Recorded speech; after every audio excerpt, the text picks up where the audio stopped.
Harlan Voss didn't knock. He never knocked. He pushed open the gate with the toe of his boot like the latch was an inconvenience, and the property was already his. Riding up to the porch of a man's home the way you ride up to a fence post, like nothing standing there matters. He looked down at Gideon Mercer from the height of that horse and said, flat as dried mud. The company's being generous. That won't last. And then he smiled. The kind of smile that isn't a smile at all. It was a warning wearing a pleasant face. Gideon said nothing. His jaw tightened. His hands hanging at his sides went very still. Because somewhere behind him, pressed against the doorframe, a 5-year-old girl was listening to a man threaten everything she had left in this world. And the woman who was supposed to be standing beside him, the woman Elsie, had been waking up before sunrise every single morning to watch for, was still 6 days away, on a train that hadn't moved. That had been your home, your child, your land. What would you have done? If this story touched something in you, stay with us until the very end, because what happens next will surprise you. And if you haven't subscribed yet, now is the moment. Hit that subscribe button and turn on notifications so you never miss one of these stories. Drop a like and leave a comment telling us the city and country you're watching from. We genuinely want to see how far this story travels. Now let's go back to where it all began. The morning sky over Laramie County was still the color of a bruise when Elsie Mercer pulled on her second boot. She didn't tie it right. She never tied it right on the first try, and most mornings her father would crouch down beside her and work the laces without being asked, his big fingers somehow patient with something so small. But this morning, like the 4 mornings before it, Gideon was already outside. Already standing at the fence post at the end of the dirt road, already staring at the place where the road bent around the ridge and disappeared, already waiting for something that hadn't come. Elsie finished the laces herself, loose, crooked, one bow shorter than the other. She didn't care. She grabbed her coat from the hook, the wrong hook, the one that held her father's coat, and the thing swallowed her down to her knees, and she pushed out the front door into the cold air before the sun had cleared the hills. She crossed the yard and stood beside him. Neither of them said anything for a while. The road was empty. It was always empty this early. A hawk moved somewhere high up without making a sound. Is she coming today? Elsie asked. Gideon looked down at her. Then he looked back at the road. I expect so, he said. He said it the same way every morning. Not hopeful, not certain. Just the same careful, level tone he used when he couldn't promise something but didn't want to admit it. Elsie pulled the oversized coat tighter around her shoulders. You said that yesterday. I know I did. And the day before. I know that too. She was 5 years old and she had already learned that certain truths in life were best received in silence. She didn't push him. She just stood there beside him, both of them staring at an empty road, waiting for a woman neither of them had ever met. What you need to understand about Gideon Mercer is that he was not a man who did things the easy way. Not because he was stubborn, though he was, in the quiet, immovable way of men who've been left alone too long, but because the easy way had never quite presented itself to him. He had come to Wyoming at 22 with borrowed money, a mule he didn't fully trust, and a section of land that everyone around him politely agreed was marginal. The creek that ran across its western edge was the only reason anyone thought it worth a second look. He'd built the house himself, taken out a modest loan, repaid it 2 years early. Married a woman named Clara, who was bright-eyed and warm-natured, and who died in the spring of their 6th year together, leaving behind a 3-year-old daughter. Leaving behind a 3-year-old daughter and a silence in the house that Gideon spent 2 years trying to fill with work. The work helped. Work always helped. But you can only chop so much wood before nightfall comes and the child is asleep, and the house is just a house again, with nobody in it, but the wind finding the gaps in the boards. He hadn't meant to place the advertisement. A neighbor's wife had suggested it carefully. The way people suggest things they don't want to seem like they're suggesting. She'd even helped him write the letter. Gideon's own draft was mostly practical details about acreage and water access and the number of head he was running, but the neighbor's wife had crossed out the whole second paragraph about cattle and written something simpler in its place. She'd made him include one line that he'd argued against including. He thought it was unnecessary. She'd told him to trust her. He sent the letter. 3 weeks later, a response arrived from a woman in Rooks County, Kansas. Her name was Nora Whitlock. Her handwriting was even and unhurried. She did not waste words. She asked 3 questions about the land, about the child, and about what he considered his obligations in such an arrangement. She didn't ask about romance. She didn't ask about feelings. She asked about obligations. He found that he respected her immediately. The way you respect a person who speaks plainly when they could have spoken sweetly. He wrote back. She wrote back. 6 letters passed between them in as many weeks, each one more direct than the last. By the 5th letter, they had agreed on terms. By the 6th, she had agreed to come. She was supposed to arrive on a Tuesday. That was 11 days ago. The washed-out rail line had been the first problem. A section of track near the Nebraska border had been damaged by flooding, not dramatically, not in any way that made the newspapers just quietly buckled by water rising under ballast stones over a period of days, the way a lot of damage happens, gradually and then all at once. The company had sent a telegram to Laramie warning of delays. The telegram had arrived after Gideon had already driven to the station for the first time. He'd stood on the platform for 2 hours. He'd driven home without her. Elsie, who had been informed only that a woman was coming to live with them, had met him at the gate with her arms crossed in a way that was almost funny if you weren't the one who had to explain it. She wasn't there, Gideon said. Why not? Train trouble. Elsie had thought about this for a moment. What kind of trouble? Water on the tracks. She had considered that answer with the full weight of a 5-year-old's philosophical capacity. Then water can stop a whole train? It can. Another long pause. When is she coming? I don't know exactly. That was day 1. By day 3, Elsie had established her own routine. She woke before sunrise, dressed herself badly but independently, and went to stand at the fence post with her father. She asks the same question every time. And every time, Gideon gave her the same careful, non-committal answer, and Elsie accepted it with a kind of patient resignation that no 5-year-old should reasonably possess. It worried him, honestly. A child that age should push back more, should cry or demand or throw something. Instead, she just stood there, watching the road, quiet and contained, and that quietness reminded him of Clara in the last weeks before the fever took hold, when Clara had also become very still and very patient in a way that hadn't been natural to her. Gideon did not pursue that thought. He let it pass. He had learned to let things pass. The letter from the land company arrived on day 4 of the wait. It came with a man which was the first sign that it wasn't really a letter, but a performance. The man was Harlan Voss, and Gideon had seen him before briefly at the county land office the previous autumn. Voss worked as foreman for an organization called the Meridian Cattle Partnership, which was neither a family outfit nor a small operation.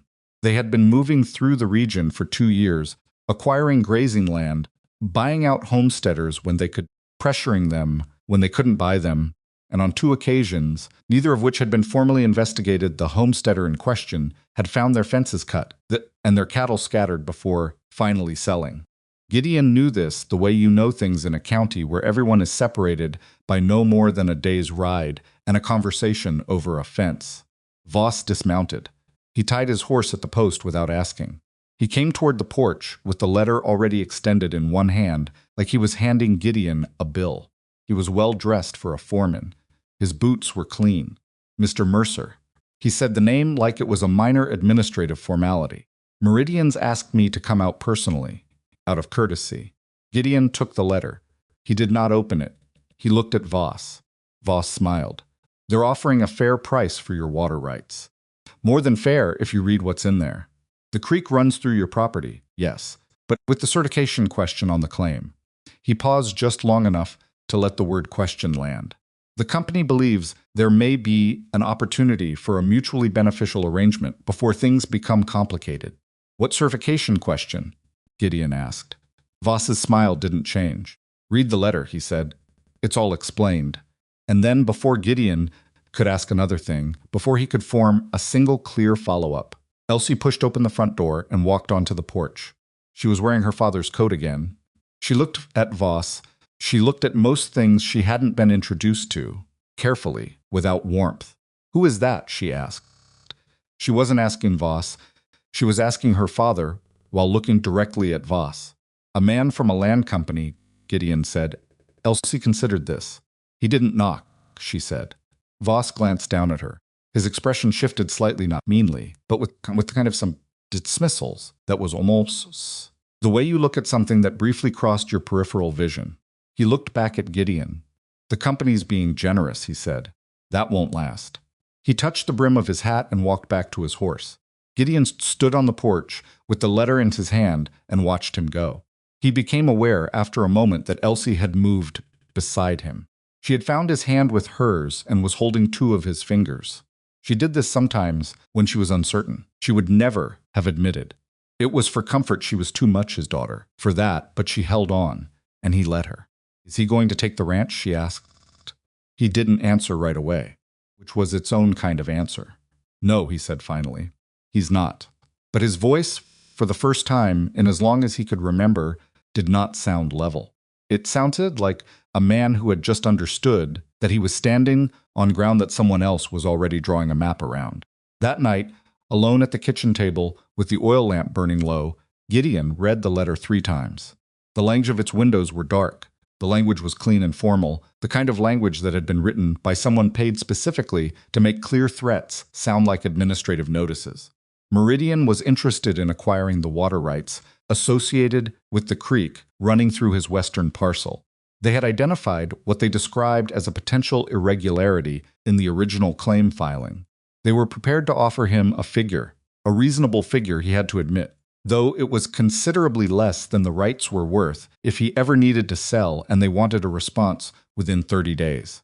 What the letter didn't say, but what every sentence implied, was this: if he didn't take the offer willingly, they would use the irregularity, whatever it was, to challenge his claim in court. And court cases cost money. And money was the one thing a 200-acre Wyoming ranch with uncertain cattle prices, and one man running it, could not spare. Gideon set the letter down. He rubbed his eyes with the heels of his hands. He tried to remember exactly how he had filed the water claim. That was 3 years ago, after the previous owner of the adjacent land had sold to a larger outfit, and Gideon had realized he needed to protect his access to the creek formally. He'd gone to the land office. He'd filled out the paperwork. He had not hired a lawyer because he could not afford a lawyer, and because the clerk at the land office had told him it was a standard filing. Standard. He thought about that word for a long time. The lamp burned lower. He thought about Elsie standing at the fence post in the dark every morning, holding onto 2 of his fingers because she was frightened and wouldn't say so. He thought about the letter from Nora Whitlock in the drawer beside his bed, the 6 neat letters he'd kept, because, and he hadn't fully explained this to himself yet, because they were the first honest conversations he'd had with another adult in 2 years. Thought about the line in his own letter that the neighbor's wife had made him include, the one he'd argued against. He pulled open the drawer and found Nora's last letter. Read the line she'd highlighted in her response. You said the child would eat first. That was enough for me. He sat with that for a while. Then he folded the letter, put it back, and went to bed. He didn't sleep well. He hadn't slept well in 2 years. But tonight was different, not worse. Exactly. But louder in the way that silence can become loud when you realize you've been making too many decisions alone. On the morning of the 6th day, Gideon didn't go to the fence post. Stayed in the kitchen, made breakfast the real kind, not just biscuits and cold coffee, because he needed something to do with his hands. He scrambled eggs. He found bacon he'd been saving. He made enough for 3 people, which he recognized afterward as a thing you do when you're hoping, without wanting to admit you're hoping. Elsie came downstairs, registered the food, and looked at him with open suspicion. Why is there so much? She asked. Eat your breakfast, he said. She sat down. She ate with the focused efficiency of a child who had been taught not to waste food.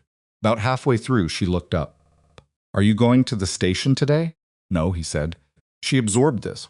Why not? Because Gideon said, I need to look at some paperwork today. What kind of paperwork? Land office kind. She thought about this. Is it about the man with the clean boots? He looked at her. He forgot sometimes. How carefully she watched everything. Yes, he said. She nodded once slowly, as if that confirmed something she'd already suspected. Then she went back to her eggs. He spent the morning with every piece of land documentation he could find. The original deed, the water claim filing, the correspondence from the county land office. He spread it all across the kitchen table and went through it page by page, and by midday he had found what he was afraid he'd find. The water claim had been filed under a provisional classification, a category that was legally valid, but vulnerable to challenge in the first 10 years, requiring a secondary certification that Gideon had not known to file. Clerk had not told him. Maybe the clerk hadn't known either. Maybe the clerk had known perfectly well and simply not said so. Either way, the gap was there, sitting quietly in a drawer, waiting. The company had known about it before they sent the letter. That meant they had someone at the land office, or they had someone who had been watching him for a while. He sat back in his chair, and the kitchen felt very small, and the ranch outside the window felt very exposed. And for one long and thoroughly unpleasant minute, Gideon Mercer felt exactly what Harlan Voss had wanted him to feel. Cornered. He heard the wagon before he heard anything else. The sound of it reached him through the kitchen window, specific a rhythm of wheels on dirt road, the way a loaded wagon moves differently than an empty one, and he stood up, so fast. He knocked the edge of the table and the papers slid. He caught the lamp before it fell. He went to the window. At the fence post, standing very straight in her worn boots, with her arms slightly extended as if she might know cop flight, was Elsie. And coming around the bend in the road, trailing a small cloud of dust, was the station wagon that carried passengers from the Laramie depot. He watched Elsie's posture change. Her hands dropped. Her arms went still. She was very quiet in the way she got when something large was happening that she wasn't sure how to hold. The wagon stopped. There was a pause, the kind of pause that you feel rather than see, when the world seems to briefly catch its breath, and then the door opened and a woman stepped down. She carried a carpetbag in one hand and held a hatbox against her side with the other arm. She was not what he had pictured. He hadn't honestly pictured much. He'd been too busy managing his expectations in both directions to let himself settle on an image. But she was composed in a way that surprised him. Not stiff. Not nervous.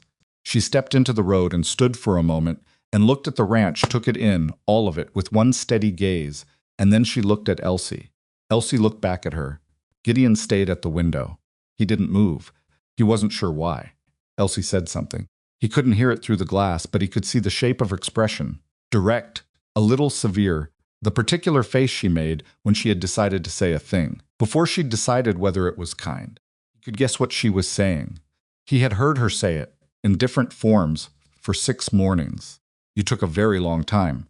The woman Nora set the carpetbag down, she answered. Whatever she said it without smiling too quickly, without crouching in that exaggerated way. Adults sometimes crouch to talk to small children, without any of the performance of someone trying to win approval. She just spoke, and Elsie listened, and after a moment Elsie's shoulders dropped about a 1/4 inch. That was the most she would ever offer anyone on a first meeting. Gideon put on his hat and went outside. The wagon ride home was almost entirely silent, which was not uncomfortable. That was the part that surprised him first, the way the silence between them didn't require filling. Nora sat on the bench beside him.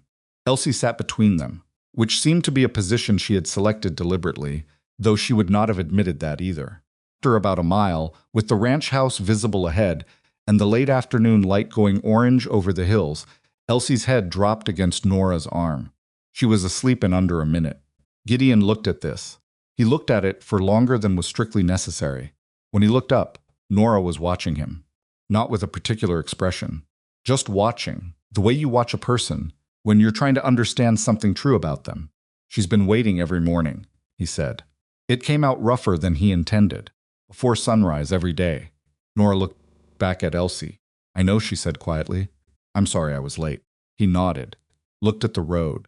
Then, because he was a man who had spent 2 years being careful, and the past 12 hours being frightened, and because something in the way she'd spoken to Elsie had cracked open something small and stubborn in his chest, he said, there's something else you should know. About the ranch. About some trouble that started up. Nora turned to look at him again. Her expression didn't shift toward alarm.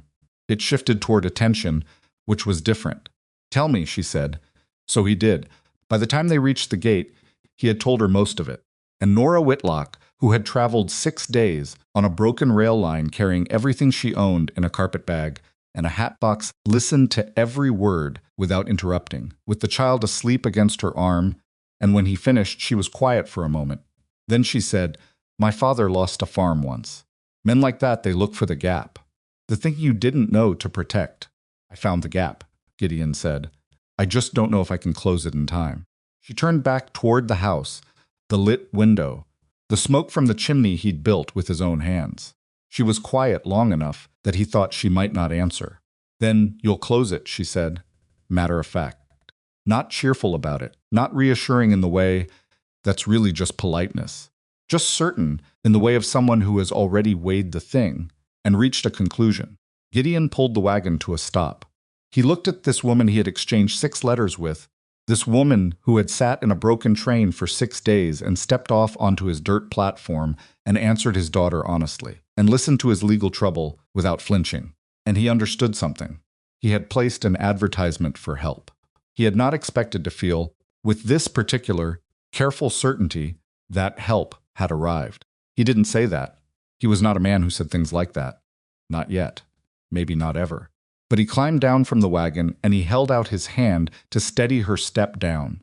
And she took it. Most of its windows were dark, and they stood there for a moment in the evening air with the sleeping child still in the wagon and the house light burning in the window, and the land, his land, the land someone was already trying to take, stretched out around them in every direction. We should get her inside, Nora said. Yeah, Gideon said. We should. They did. Nora Whitlock's first night in the Mercer house was not graceful by any reasonable measure.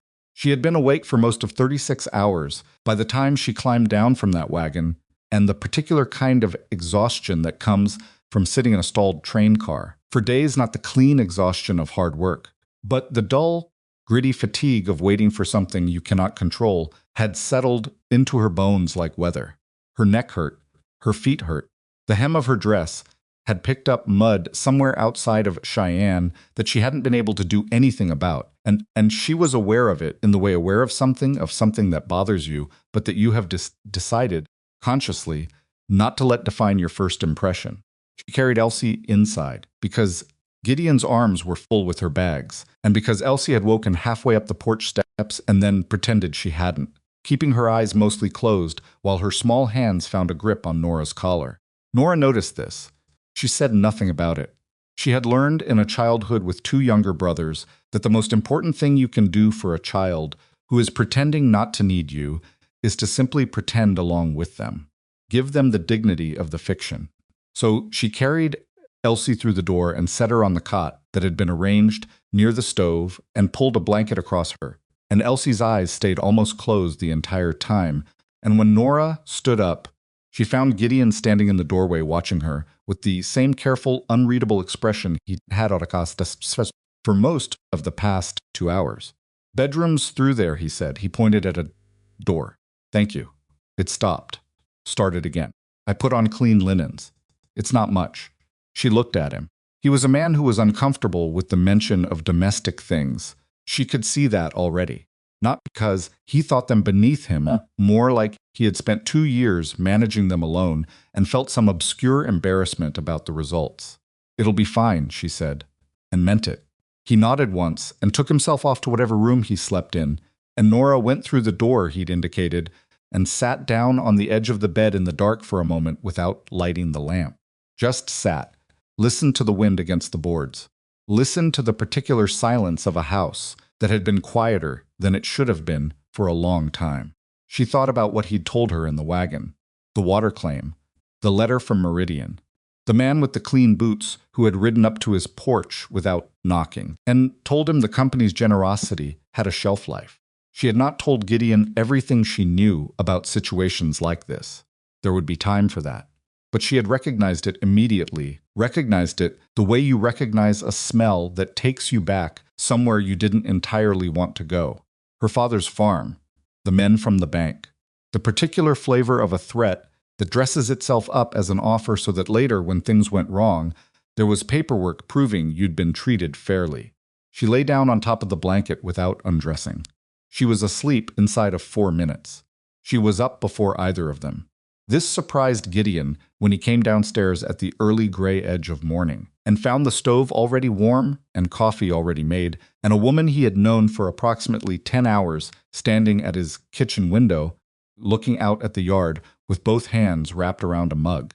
She heard him on the stairs and spoke without turning. There's coffee. Cups are on the second shelf. He stopped at the bottom of the stairs. He looked at the stove. He looked at the shelves. She had already identified the correct shelf, which meant she had gone through the kitchen quietly and efficiently while he slept. He wasn't sure how he felt about that. He got a cup. You don't have to do all this, he said. I know, she said. I wanted coffee. Making enough for two isn't any harder than making enough for one. He stood beside her at the window. Outside, yard was gray and still. The fence post at the end of the road was just visible. He thought about Elsie, standing there in the dark 6 mornings in a row. She'll be down soon, he said. I know, she's going to ask you 100 questions. Nora turned to look at him for the first time. In the morning light, dim, ordinary, without the softening effect of evening, she was just a woman, tired around the eyes, hair not yet put up, a small crease along her left cheek from the pillow, more real than she had seemed the night before. Somehow, he found that he appreciated it. Good, she said. I'd rather have the questions than have her pretend she doesn't have them. He drank his coffee. She drank hers.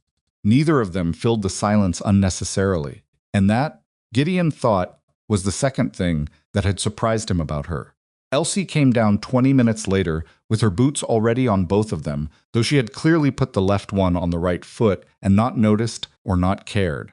She stopped. The windows were dark. She stopped at the bottom of the stairs and looked at Nora with the full unfiltered assessment of a child who has not yet learned to disguise her scrutiny. Nora looked back at her with equal directness. Your boot is on the wrong foot, Nora said. Elsie looked down, looked up. I know, she said with great dignity. Ah, said Nora. Do you want to fix it? A pause. Maybe later. All right then. Gideon had his face turned toward the window, but Nora could see the line of his shoulders shift slightly, the way a person's shoulders shift when they are suppressing something. She chose to interpret that as a good sign. Elsie climbed onto the bench at the kitchen table and sat. She watched the stove. She watched Nora. She watched the stove. She watched the way Nora moved through the kitchen, not with the efficiency of someone performing for an audience, but with the quiet purposefulness of someone who has cooked in many different kitchens and learned to navigate an unfamiliar one without making a production of it. Can you make biscuits? Elsie asked. Yes. My papa's biscuits are flat. Elsie, Gideon said they are, Elsie said, not unkindly. Nora opened the tin where the flour was kept. I'll see what I can do, she said. She didn't make any promises. She just started. The biscuits came out better than flat. Not perfect, the oven ran hot on one side, which she hadn't known yet, and the left edge of the pan came out a shade darker than it should have. She noted this without drama. But Elsie ate 2 of them without comment, which Gideon indicated, through a slight raising of his eyebrows in Nora's direction, was a significant accomplishment. After breakfast, Elsie slid off the bench and stood beside the table, looking at Nora with the expression that preceded a decision. Do you want me to show you the ranch? She said. I'd like that, Nora said. Papa usually shows people, but he's doing the water thing. Gideon had indeed taken himself to the kitchen table with his papers again, which Nora had noticed but not commented on. He needed to think. She understood that. The water claim wasn't going anywhere in the next hour, and neither was she. Elsie led her outside. What Nora learned in the next 40 minutes, on a tour conducted by a 5-year-old in a boot on the wrong foot, was more useful than she would have expected. Not about the land she could see the land, but about Elsie. About what Elsie had been watching, cataloging, and carrying in that quiet, still way of hers for the past 2 years.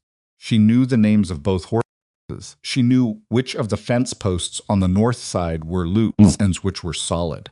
She knew that the creek, and she pointed to it, the western edge, glittering in the morning light, through a stand of cottonwoods, was where her father went when he was upset about something and didn't want to say so. He just stands there, Elsie said, and looks at it. What does he do after? Elsie shrugged. Comes back. Makes coffee. Fixes something. Nora thought about a man who processes his trouble by looking at running water and then coming back to fix something. She thought that was, on balance, a reasonable way to manage things. They ended the tour at the garden, which was not in good condition. It had been planted, and then somewhat abandoned. There were things growing in it, but also things that had gone to seed or been crowded out by weeds, and the whole of it had the look of a project that someone had started with good intentions and then run out of time for. Elsie stood beside her, looking at it. Mama used to do the garden, she said. It was the first time she had mentioned her mother, and she said it the way children sometimes say difficult things flatly, directly, as a fact, rather than a wound. Nora didn't respond immediately. She crouched down and looked at the soil. It was decent soil. Not the best she'd worked with, but decent. Do you know what was growing here before? She asked. Beans, Elsie said. And those yellow things, and tomatoes. Tomatoes need staking, Nora said, partly to herself. What's staking? I'll show you. She stood up. If that's all right with your father, we might work on this together. Would you want to? Elsie looked at the garden, looked at Nora.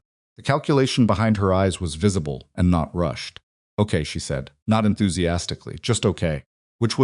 Nora was coming to understand Elsie's version of yes. By noon, Gideon had made a decision. He had spent 4 hours with his land papers, going through the water claim filings section by section, cross-referencing against the county records he kept in a box under the kitchen shelf, and he had confirmed what he'd suspected before. The provisional classification could be challenged. The secondary certification hadn't been filed. It wasn't catastrophic, it was correctable, but correcting it required going to the county land office, filing the certification properly, paying the fee, and getting it witnessed and stamped before Meridian could find a way to get there first. He didn't know exactly how much time he had. The letter had said 30 days for a response, but 30 days was how long they'd given him to respond to the offer. It said nothing about how long they'd wait before filing a legal challenge to the claim itself. He put on his hat and went to find Nora. She was in the garden. She had rolled her sleeves to the elbow and was pulling weeds with focused, unhurried efficiency. Elsie was beside her, doing the same with somewhat less focus and considerably more commentary about the individual weeds, which ones she liked better than others, and whether weeds had feelings. Nora was engaging with this seriously. I think they probably don't, she was saying, but I also think that's not a reason to be careless about it. Elsie considered this at length. Then she pulled a weed and set it aside instead of throwing it, just in case. Gideon watched them for a moment from the garden gate. He wasn't sure exactly what he was feeling. He identified it eventually as something close to relief, which was strange because the problem with the water claim was as real as it had been this morning, and he hadn't solved anything yet. He opened the gate. Nora. She looked up, his expression in a single glance, stood and brushed her hands against her skirt. What did you find? He told her, quickly, without cushioning it. She listened. When he was finished, she said, How long do you think it takes to file the certification? A day. Maybe 2 if there's a line at the land office and I have to come back. Can you get a lawyer to look at it? There's one man in town who handles land cases. I don't know if he can get to it in time, and I don't know what he charges. Nora looked at him steadily. You should go to the land office first. Today if you can. Get the filing process started before they have any more time to move. She paused. And I'd like to look at the original papers. The ones from when you filed the claim. He looked at her. Why? Because my father lost a farm, and I spent 2 years afterward going through every piece of paper connected to it, trying to understand where the gap was. I'm not a lawyer, she said before he could respond, but I know what I'm looking at. Gideon was quiet for a moment. He was a man who had made every decision about this land alone for 3 years. Not because he was arrogant about it, but because there had been no one else to make them with. He was aware, standing at this garden gate, that the appropriate response was to accept help that was being offered plainly and without condition. He was also aware that accepting it didn't come naturally to him. All right, he said. He went inside, got the papers, brought them out, and set them on the kitchen table and stood back, while Nora washed her hands and sat down and began to read them with the same unhurried attention she seemed to give everything. Elsie, understanding that something important was happening without being told so, climbed onto the bench and sat quietly, which was unusual enough that Gideon glanced at her twice. Nora read for 20 minutes without speaking. She turned pages carefully, went back to earlier pages, compared sections. At one point she asked Gideon for the letter from Meridian, which he produced, and she read that too. Then she set it down and looked up. They're not bluffing, she said. I know. The provisional classification is real and the secondary certification isn't filed, and they know both of those things. This letter was written by someone who'd already seen your claim documents. She tapped the Meridian letter with one finger, which means they have someone at the county office, or someone who's been to the county office and knows what to look for. Gideon pulled out a chair and sat down across from her. I had the same thought last night. How many people know about the creek? About how much it's worth to you? He thought about it. Everyone in the county knows the creek is there. Whether they've thought about the value of the water rights. Specifically, he rubbed the back of his neck. Harlan Voss has been working this county for 2 years. He's talked to every neighbor I have. Then he's done his homework. She looked at the papers again. The filing itself isn't complicated. You present the original claim, you pay for the certification, they stamp it. The question is whether they'll try to file a challenge before you get there. She looked at him. Do you trust the clerk at the land office? I don't know him well. Don't tell him why you're there. Just say you're updating records. Don't mention Meridian. She slid the papers toward him. And go today this afternoon. He took the papers. He was looking at her across the table, in the ordinary morning light of his own kitchen, and he was thinking not romantically. Nothing like that. It was too early, and the situation was too urgent, and he was too practical a man, but he was thinking that 6 letters across a span of 6 weeks had been insufficient preparation for this particular person. He had expected competence. He had not expected this specific quality she had, this ability to look at a problem and strip it down to its working parts without flinching or reassuring or softening the edges. I'll go this afternoon, he said. Good. She stood up and went back to the garden without making anything of it. He left at 2 in the afternoon and was back before dark. The filing had gone without incident, which did not mean it was settled. The certification required a witness and a notarization that would take 3 days to process, but it was started. The clerk, a young man with an ink stain on his left hand, had been professional and bored and had shown no particular interest in who Gideon was or why he was there, which Gideon chose to take as a good sign. He unhitched the horse and came inside and found supper already on the table. Not elaborate beans, cornbread, a pot of something with salt pork, but hot and prepared with competence, and the kitchen smelled like food in a way it sometimes didn't when he made it, because he had a tendency to forget seasoning when his mind was elsewhere. Elsie was already seated. She had fixed the boot situation at some point during the day and was wearing them correctly, which she appeared to have decided not to mention. Did it go right? Nora asked without preamble. It started, he said. 3 days to process. She nodded, put a plate in front of him. That's enough time. He didn't ask how she knew. He sat down. He ate. Elsie talked about the garden and the 2 weeds she had decided to name and the fact that one of the horses had looked at her today in a way she described as suspicious. And Gideon responded to each of these with the appropriate level of seriousness, and most of its windows to all of it with the kind of attention that people give to things they find genuinely interesting, not politely interesting. And the kitchen was warm, and the food was adequate, and the light from the lamp was ordinary and yellow, and the evening was just an evening. At some point during the meal, Gideon became aware that this was the first supper he had eaten in 2 years that had not felt like a thing to get through. He didn't say that. There was no version of saying that, which didn't sound strange coming from a man who had known this woman for 36 hours. But he was aware of it, privately, and he set it carefully in the place where he put things he needed to think about later. 3 days passed. The certification came through. Gideon rode to the land office, collected the stamped document, and came home and put it in the lockbox under the floorboard in the bedroom, a location he then told Nora about, matter-of-factly, because it had occurred to him that if something happened to him, someone else needed to know where the important papers were. Nora received this information the same way she received most practical information. She nodded and fiddled it, and did not make it mean more than it was. The certification was a step. It was not a wall. Meridian could still make trouble. The claim was now fully certified. But fully certified claims had been contested in court before, and the company had money for lawyers, and Gideon did not. But it was no longer a quick... It was going to cost them something if they pushed it, and companies with money for lawyers tended to prefer their victims to be the path of least resistance.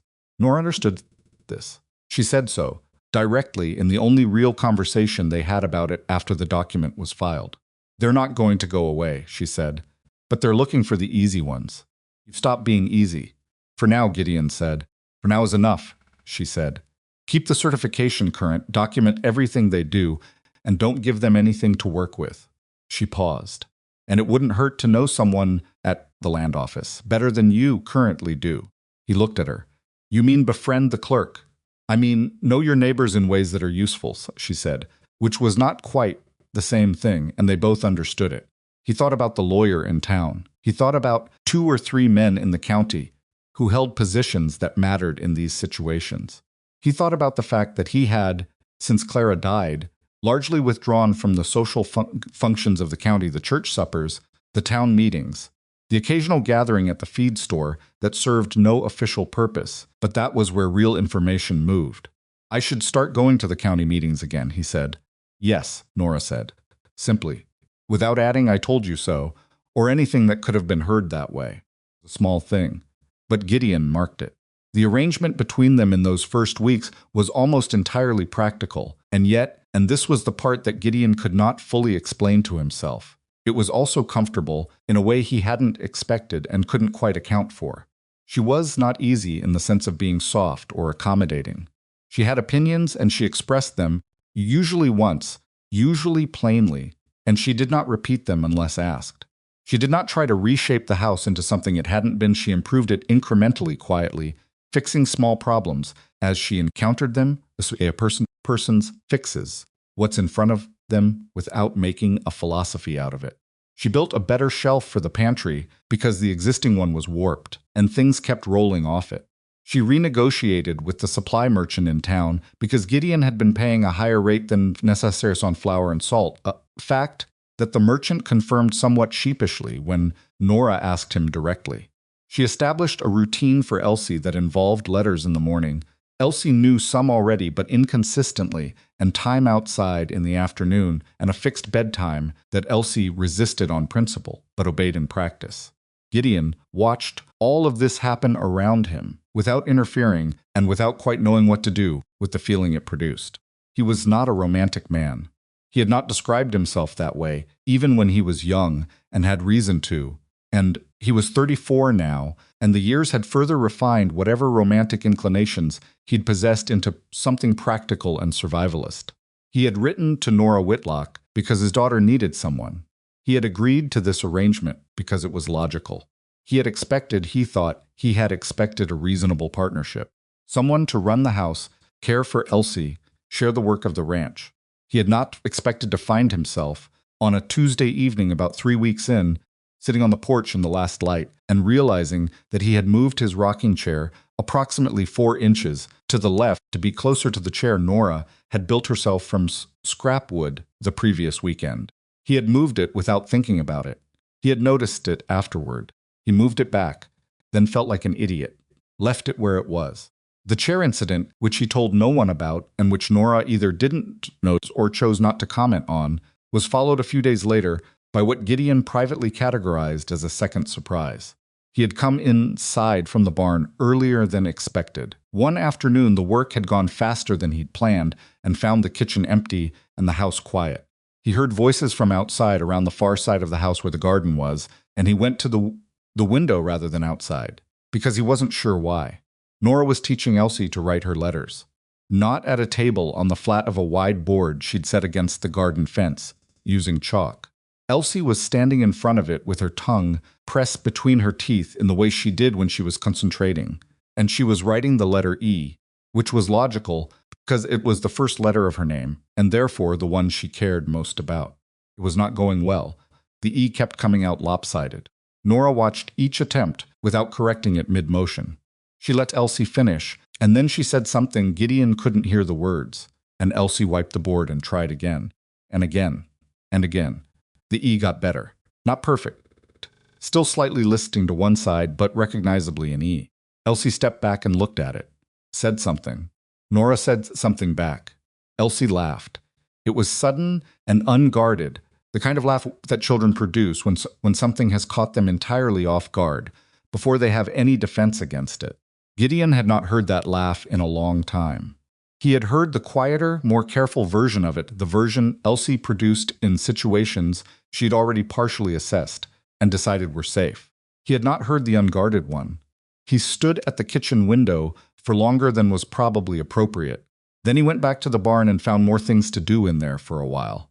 That changed things, or rather, the morning that made visible, the change that had been happening slowly all along, was an unremarkable one on its surface.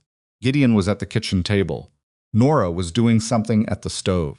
Elsie was upstairs, making more noise than anyone her size had a reasonable right to make. Gideon was looking at the month's accounts. They were not alarming, but they were tight, and tight was something he'd been managing for long enough that he'd developed a specific kind of tension about it, the tension of a man who has run the numbers so many times that seeing them brings a visceral unpleasantness that has nothing to do with the numbers themselves. Nora set a cup of coffee in front of him. She glanced at the numbers. She didn't comment on them, which he appreciated. She started to move away. He said, without planning to, "My neighbors sold off 2 sections last year. Both of them said they would have held on if they could have managed the cash through the winter." She paused. What got them through to summer? Cattle prices came up in April, but by then they'd already sold. He turned the accounts page over. "I've got enough to hold through February. March is the question." She came back to the table and sat down. Not across from him beside him, which was where she could see the same papers from the same angle. She looked at the numbers. "Your supply costs are high," she said. "I know. I've already brought the flour and salt down. But the equipment repairs in October, the fence section on the east side collapsed. I had to bring someone in. Could you have done it yourself?" "Not alone. Not in the time I had. With help?" He looked at her. "Who?" "I'm not sure yet," she said. "But you have neighbors." He had neighbors. He had not asked his neighbors for help in 2 years because he was a man who did not ask for things, a fact about himself that he recognized without admiring. He'd been raised to value independence in the specific way that people raised in hard places value it as a survival trait that had calcified somewhere along the line into a kind of lonely pride. Nora looked at him with a directness that was by now familiar. "You know what I notice about you?" she said. He waited. "You're very good at managing things alone," she said. "You're very good at not needing anything, and it's cost you more than the fence repair." He didn't answer. She wasn't wrong, and he knew she wasn't wrong, and he was not in the habit of arguing with accurate assessments simply because they were uncomfortable. "I'm going to talk to Ruth Haverford next time she comes by," Nora said. Ruth Haverford was the wife of the nearest neighbor to the south, and she had come by twice already, with small offerings, a jar of preserves the first time, a cutting from her kitchen garden herb patch, the second, which was the standard method by which neighboring women initiated a relationship with a new household member in this part of the world. Nora accepted both times with warmth and appropriate reciprocity, which Gideon had noted because Clara had maintained the neighbor relationships, and he had not inherited the skill. "What are you going to talk to her about?" he said. "About which men in this county are reliable for fence work. About how her husband manages his repairs." A pause. "About whether Meridian has been at their land." Something shifted in Gideon's expression. "You think they might have been?" "I think if they're moving through the county buying up water access, your land isn't the only one they've looked at." She stood. "And if there are 2 or 3 homesteaders in this county with the same problem you had with your claim, it would be useful to know that." He stared at her for a long moment. "You're thinking about whether anyone else is in the same position." "I'm thinking that a company like Meridian works because the people they target feel isolated." She picked up the accounts page and straightened it and set it back down. "They count on people not talking to each other." Gideon was quiet. He was thinking about his neighbor to the north who had mentioned something in passing at the feed store about some trouble with a land office inquiry, something Gideon had filed away and not followed up on because he'd had enough of his own problems. He was thinking about another man, 2 sections to the east, who had sold in a hurry the previous spring at a price that seemed low, even then. "I should talk to Harlan Webb," he said, "at the north section." "Yes," Nora said. "You should." She went back to the stove. He sat for another moment. "Nora." She looked back. "When you wrote the letter, the first one," he hadn't planned to say this. He was saying it anyway. "You asked about obligations. What I considered my obligations." She waited. "I've been thinking about yours," he said. "You came here and you've been—" He stopped. The language wasn't cooperating. "I want you to know that what you've done, the claim, the supplies, all of it. I'm not taking any of it for granted. Nora looked at him, quiet for long enough that he wondered if he'd said something wrong, pitched it wrong in some way, been somehow too much or too little. "I know you're not," she said, simply, and went back to what she was doing. It wasn't a romantic declaration. Either of them would have wanted one. Most of its windows were dark, but something had been said that needed saying, and it had landed the way it was meant to, and Gideon turned back to the accounts with a feeling that was different than the one he'd had when he picked them up. The second chair appeared on the porch that evening. He noticed it when he came out to sit at the end of the day. The scrap wood chair Nora had built and kept on inside until now moved out beside his rocker without comment or announcement. It simply was there when he arrived, the way practical things simply are when someone has decided they should be. He sat in his rocker. After a while, Nora came out and sat in hers. Most didn't it, doing what Wyoming wind does in late evening, moving through the grass in long passes, making a sound that was somewhere between a whisper and a sigh. The hills to the west were going dark. The road was empty. Elsie appeared in the doorway. She assessed the situation. She pushed herself between the two chairs and sat on the porch boards between them, with her back against the railing and her legs out straight. Neither adult told her to go to bed. They sat like that for a while, the three of them, in the cooling dark. Gideon looked at the second chair. At the chair that hadn't been there yesterday. At the woman who'd put it there without asking whether it was all right, because it was her porch, too now, whether either of them had fully acknowledged that yet or not. He rocked slowly. He looked at the road. He thought about Harlan Voss, who would come back. Thought about the water claim, certified now but still vulnerable, in the ways all things were vulnerable. He thought about March and the accounts and the fence and the neighbors he needed to talk to. And then he let himself stop thinking about all of that. For a little while, because the wind was moving and the dark was settling, and Elsie had fallen asleep sitting up against the railing, and the evening was just the evening, and for the first time in a very long time, it felt like enough. Harlan Webb's place was 7 miles north, which in Laramie County meant it was close enough to be a neighbor and far enough that you only went when you had a reason. Gideon had a reason now. He rode out on a Wednesday morning, leaving Nora with the house and Elsie and a mental list of things she hadn't asked for, but that he found himself compiling anyway, the loose nail on the second porch step, the way the barn door stuck in cold weather, which horse didn't like strangers. He'd told her these things over breakfast, practically, as information she might need, and she'd listened in the way she listened to everything, fully, without performance. She hadn't told him to be careful or to hurry back. She'd said find out if he's had any contact from Meridian directly, or just through the land office. He'd nodded and gone. Harlan Webb was 51 and had been ranching his section since before Gideon was grown.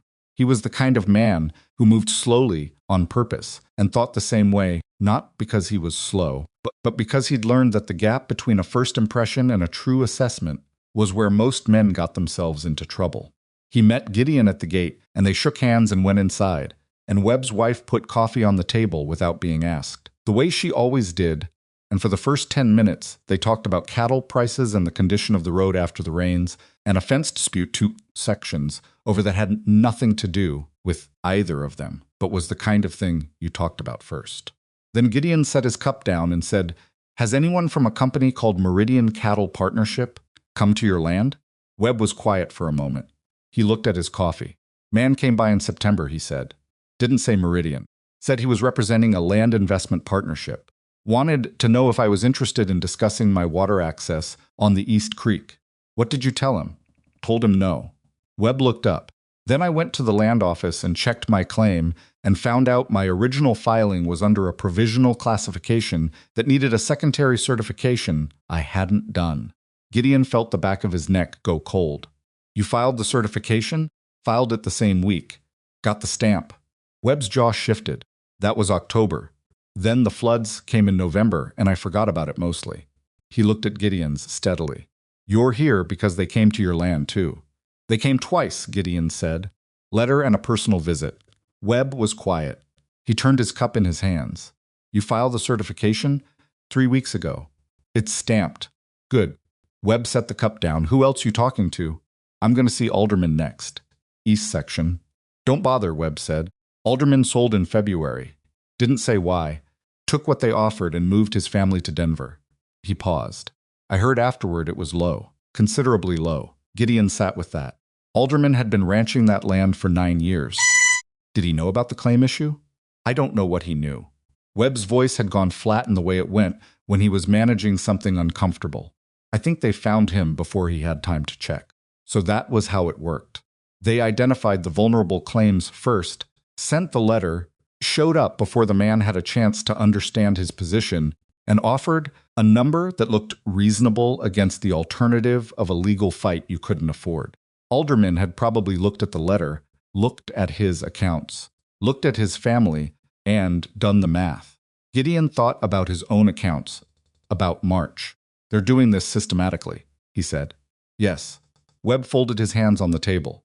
Question is how many claims in this county have the same provisional filing problem? Because if it's 3 or 4 of us, that's one thing. If it's 10 or 12, he didn't finish the sentence. If it's 10 or 12, then someone at the land office has been helping them, Gideon said. Webb looked at him. Neither of them said what they were both thinking, which was that this was a level of organized corruption that was beyond the scope of what either of them was equipped to fight alone. My wife thinks we should talk to the county attorney, Webb said. Has she met your county attorney? She has. A pause. She still thinks we should talk to him. Gideon picked up his coffee. What do you think? I think we should talk to every man in this county whose water claim goes through a creek before we do anything else. Webb looked out his window at his own land, his own fence lines, the hills beyond them. I think we need to know the shape of the thing before we decide what to do about it. It was the right approach. Gideon recognized it as the right approach because it was the same one Nora had been quietly steering him toward for the past several weeks without making him feel that he was being sea-steered. He rode home with a list of 4 more names in his head and a cold, clarifying anger that was different from the fear he'd felt when the letter first arrived. Fear was about your own position. Anger, the useful kind, was about the principle. And he was becoming increasingly certain that Harlan Voss and Meridian calculation error when they assessed Gideon Mercer's land, because they had assessed it in September, before a woman from Rooks County stepped off a train and started paying attention. He told Nora that evening. All of it. She listened from across the kitchen table, and when he finished, she said, Alderman, do you know which way he went when he left? Webbs said Denver. Do you have any way to reach him? Not directly. He looked at her. Why?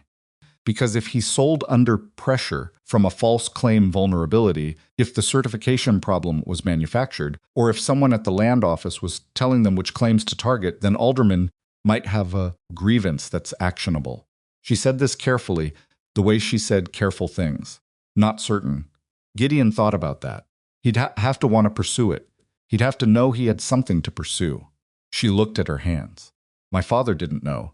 By the time someone explained it to him, the farm was sold, and the family that bought it had planted 2 seasons.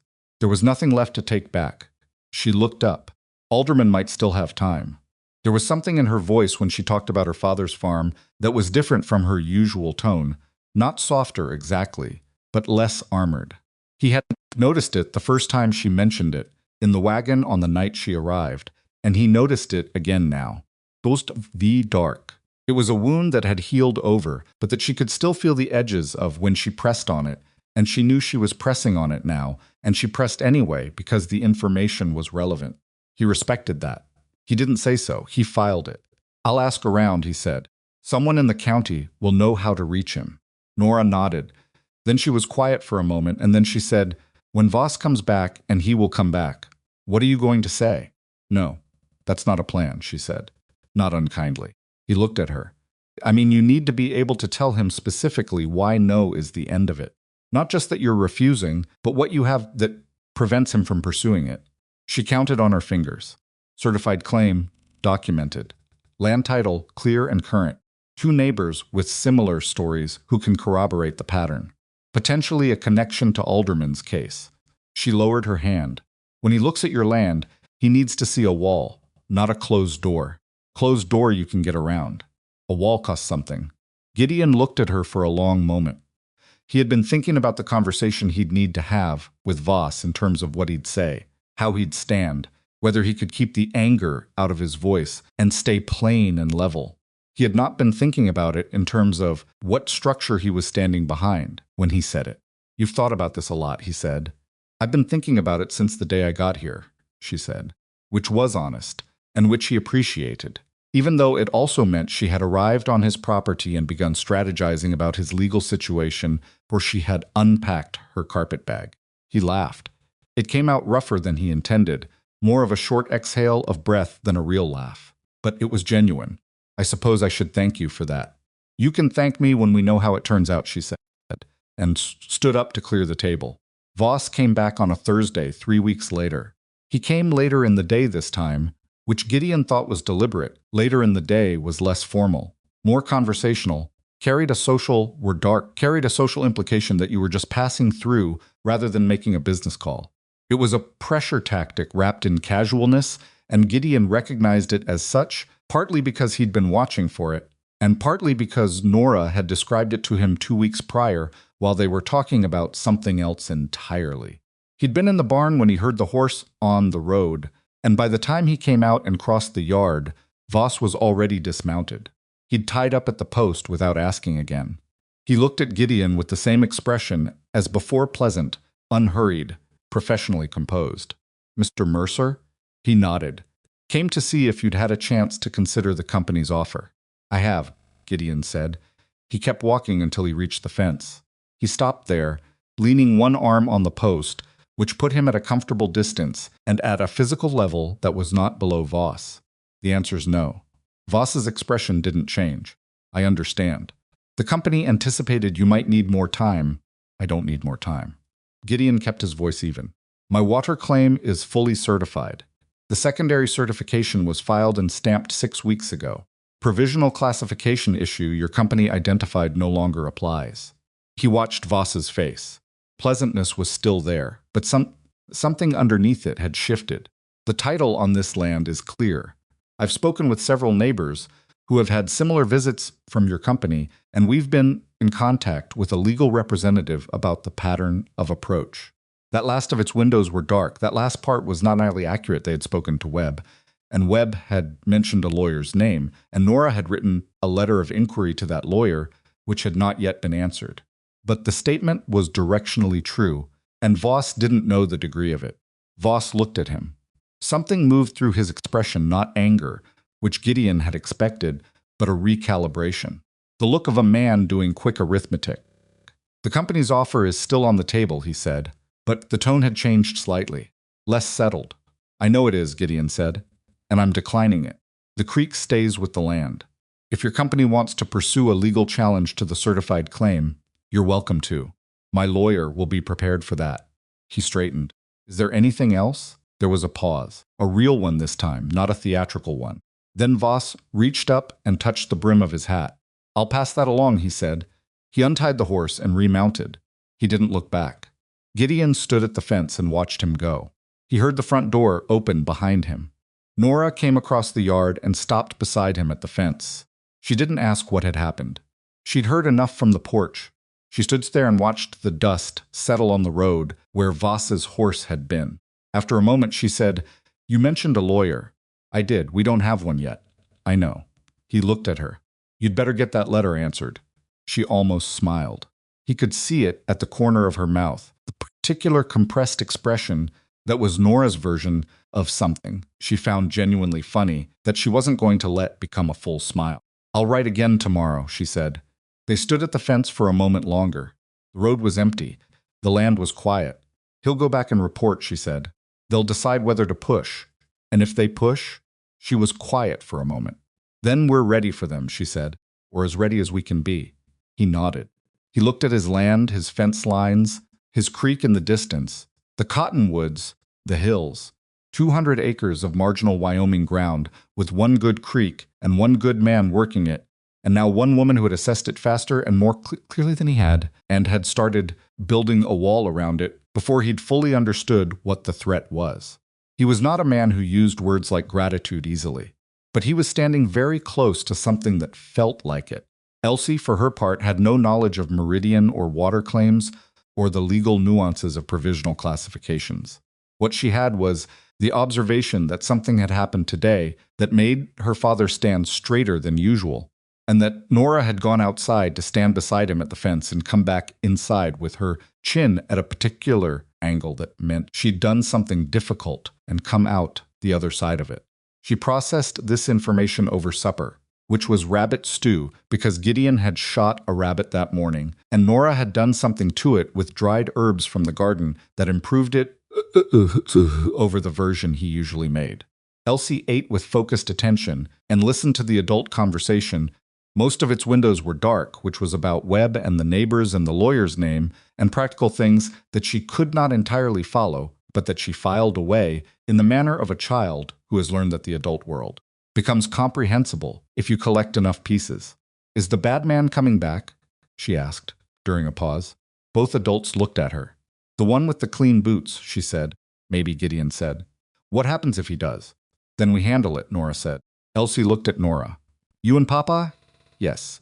Elsie thought about this. She turned back to her stew. "Okay," she said.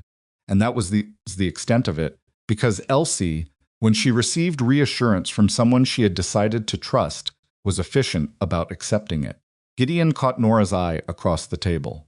She looked down at her bowl quickly. He looked back at his. It was a small moment. It didn't require acknowledgement, but it sat in the room after dinner, quiet and warm, like the heat from the stove after the fire has been banked down for the night. The letter from the lawyer, a man named Creel, who practiced out of Cheyenne and had handled several land cases in Laramie County, arrived 2 weeks later. It was encouraging without being certain, which was the honest version of encouraging. He confirmed that what Gideon had described the provisional classification, the secondary certification, the pattern of Meridian's approach across multiple properties was something he'd seen before in a different county 2 years prior. He couldn't promise a legal challenge would succeed without reviewing all the documents. He could say that the certified claim was strong ground, and that the pattern of approach, if it could be documented across several properties, might constitute something worth taking to the county attorney. He listed his hourly rate, which was high. He also said that if the pattern of Meridian's activity could be established as coordinated and systematic, there was a possibility, not a guarantee, but a possibility of recovering legal costs from the company itself. Nora read the letter 4 times. She read it in the kitchen in the morning, and then she read it again in the afternoon, sitting in her porch chair with her feet on the railing in the undignified posture she adopted when she was thinking hard, and no one official was watching. Gideon came out and sat beside her and said, "Well, he's careful," she said, "the way he writes. He's not promising anything he can't deliver, which is good. Men who promise things they can't deliver usually fail before the interesting part. Can we afford him?" She lowered her feet. Not easily. She turned the letter over in her hands. "But if he's right about recovering costs from Meridians, that's a big if." "Yes," she agreed, "it is." She was quiet. "Then I think we write him back and ask him to review the documents. Just the review, to start. Find out what he says when he sees everything. Then decide. And if he says the case isn't strong enough, then we know," she said, "and we keep the certified claim and stay solid and wait for Meridian to find an easier target." She looked at the road. "They always find an easier target eventually." He looked at her. "How do you know that?" She thought about her father's farm, about the men from the bank, about how those men had moved on to the next county, the next struggling family, the next gap in the paperwork. "Because that's the business they're in," she said. "They're not in the business of expensive fights. They're in the business of cheap wins. Make it expensive enough and they move on." He nodded slowly. He had known this in a general way, but hearing it stated plainly in her particular voice, which had a quality of having been earned through something, made it more solid. "Write to Creel," he said. "Set up the review." She nodded. She went inside and wrote the letter that evening at the kitchen table, while Elsie sat beside her, practicing her letters on a piece of brown paper, the E now mostly straight, working carefully on the letter N because, as she had explained to Nora that morning, it was a more complicated letter and required more respect. 3 days before Creel's appointment, Gideon rode to 4 neighboring properties. He did it over 2 days, getting home after dark the second day and eating cold supper because nobody had waited for him, and he hadn't expected them to. Nora had left a plate covered on the table. He ate standing up in the kitchen and then sat down and laid out what he'd learned. Two of the four men had received contact from Meridian. One had already filed a secondary certification independently, prompted by the same vague unease that had brought Gideon to his own papers. One had not. That man, his name was Ferris, and he ran a small operation on the creek's east branch, had a provisional classification that was still uncertified, and when Gideon explained what that meant, Ferris had gone pale in the way of a man who has been told there is something wrong with a load-bearing wall. Gideon had given him the name of the land office clerk to see and the language to use when he got there. He had also given him Creel's name, and he had said, plainly, that if Ferris was willing to share documentation of Meridian's contact with his property, it would strengthen a case that was being built from multiple directions. Ferris had said he'd think about it. He'll do it, Gideon told Nora. He was scared enough. Scared enough can go either way, she said. He's got a wife and 2 children, and he's been on that land for 8 years. Gideon drank from his coffee cup. He'll do it. She looked at him. She had noticed over the past several weeks that Gideon's read on people was quiet but accurate.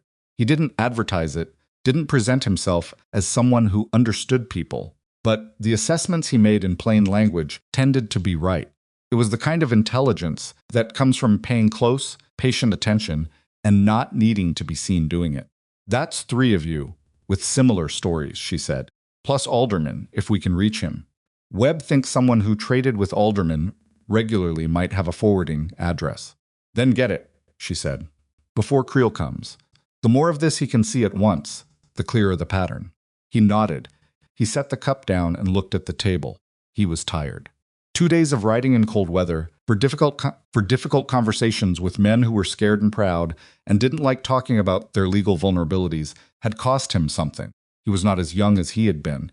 He didn't say this. Nora, who had been watching his face for a moment, stood up and went to the stove and came back with the coffee pot. She refilled his cup without asking. She took the pot back. It was a small thing. He didn't make anything of it, but he was aware of it. Creel came on a Tuesday. He was a compact man in a gray suit with a brief handshake and the kind of eyes that took in the room before they took in the person. He had ridden up from Cheyenne, and he accepted coffee but not food, which Elsie observed as unusual and filed away. He sat at the kitchen table across from Gideon and Nora and went through the documents without speaking for 40 minutes. Nora had organized everything before he arrived, not just Gideon's documents, but Webb's signed statement, a written account from Ferris, and after 3 separate inquiries through 2 intermediaries, a letter from Alderman himself, written from Denver in a handwriting that leaned hard to the right, as if the man had been in a hurry, or had been angry, or both. Alderman's letter confirmed that he had been approached by Meridian, that the certification issue had been used as leverage, and that he had sold at a figure he now believed was below market value. Creel looked at the Alderman letter for a long time. Then he looked up. He looked at Nora, which was the second time since arriving that he had directed his attention specifically at her, rather than at Gideon, which Gideon had noticed without comment. It was organized. Creel said. Yes, Nora said. The Alderman letter is key. If he's willing to provide an affidavit, he said he would. In the letter. We'd need to coordinate getting it to you. Creel looked at her for a moment. Did you practice law, Mrs. Mercer? No, she said. He looked back at the documents. He was quiet for a moment. What I can tell you is that what you have here is consistent with Goshen County 2 years ago. Different company, same method. They targeted provisional claims, used the certification gap as leverage, and moved fast enough that most men sold before they understood what they had. He set the papers down. In that case, the county attorney brought a civil action against the company's principals. The case settled. 3 homesteaders recovered partial consideration. 1 recovered full. Gideon looked at him. How long did it take? 14 months from filing to settlement. The kitchen was quiet. Can we afford 14 months? Gideon said. Depends on what you mean by afford, Creel said. He was looking at both of them now. Your land is yours. Your claim is certified. You're not under immediate threat of losing either. The question is whether you and your neighbors want to pursue recovery for the ones who already lost and accountability for the pattern itself. He paused. That's a choice that costs something regardless of outcome. Money, time, attention. He looked at the documents again. but you have the strongest foundation I've seen for this type of case in several years." Nora and Gideon looked at each other across the table. It was a fast look, not long. The kind of look that happens between two people who have been thinking about the same thing from slightly different angles and have just confirmed that their conclusions are the same. It happened quickly and without ceremony, and neither of them held it longer than necessary. "We'll need to talk to Webb and Ferris," Gideon said. "It has to be a collective decision." "Of course," Creel said. He collected the papers into a neat stack and set them aside. "But don't take too long. These companies move. They find easier ground when they're resisted in one place, but they don't stop. Another county is already being mapped." After Creel left, Gideon stood on the porch and watched the road for a while. Behind him, Nora cleared the coffee cups, and Elsie, its windows were dark, remarkably quiet during the meeting due to a bribe involving an extra biscuit that Gideon had technically sanctioned but not directly offered, came into the kitchen and said, "Is that man going to help us?" "Possibly," Nora said. "Does he cost money?" "Yes." Elsie considered this. "How much money?" "Elsie," Gideon said from the doorway. "It's a fair question," Nora said to Gideon. Then to Elsie, "Enough that we need to think carefully." Elsie nodded seriously. "Is that why Papa is standing out there?" "Probably." Another serious nod. "He does that when he's thinking," she said. She climbed onto the bench. "He also does it at the creek. But there's no creek here." Nora made a sound that was not quite a laugh. She came and sat at the table across from Elsie.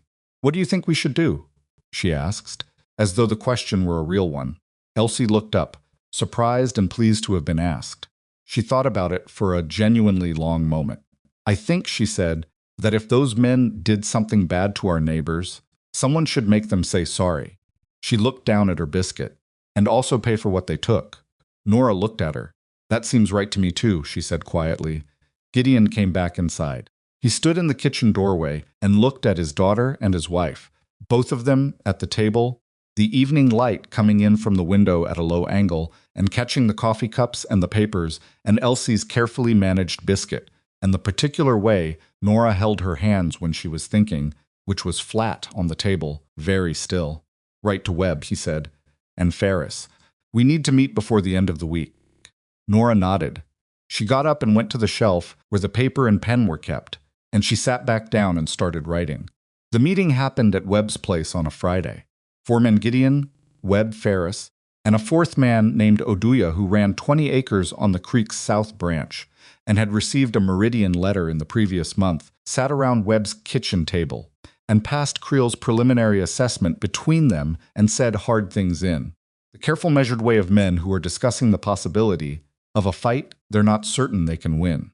Ferris was the most hesitant. He kept coming back to the cost, the time, the uncertainty. He had 2 children. He had an uncertain spring already. Taking on a legal action against a company with money behind it felt like standing in an open field in a thunderstorm. Webb was the one who finally said, "They already came to your land, Ferris. You're already in the storm. The question is whether you stand out there alone or whether you come under the same roof as the rest of us." Ferris was quiet for a long time. Then he said, "My certification's not filed yet." "File it Monday," Gideon said. "Then we're all on the same ground." Another silence. The wind outside was picking up, the kind of mid-afternoon wind that came down off the northern ridges and reminded you that the season was turning. Ferris looked at his hands. "All right," he said. "All right." Oduya, who had said almost nothing the entire meeting, looked around the table at each of them. He was a deliberate man who chose his words carefully. "If we do this," he said, "we do it together, all the way. Nobody pulls out halfway through because it gets hard." He looked at Ferris specifically, not unkindly. "That's the only way it works." Ferris met his gaze, held it, nodded. Gideon rode home in the late afternoon, with the light going flat and cold, and the decision settled in his chest like something solid. Not comfortable, not easy, but real. He had gone to Webb's alone.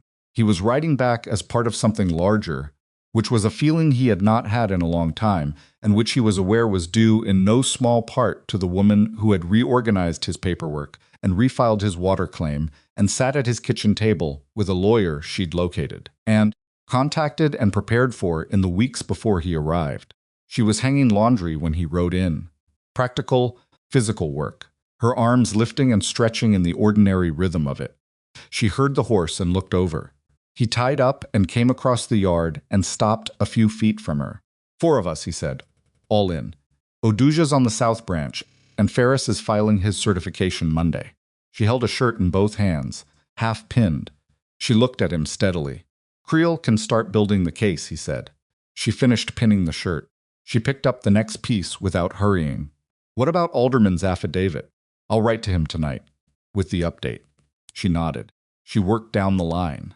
A long moment passed, just the wind and the sound of laundry and the horse settling at the post. Nora, he said. She looked at him again.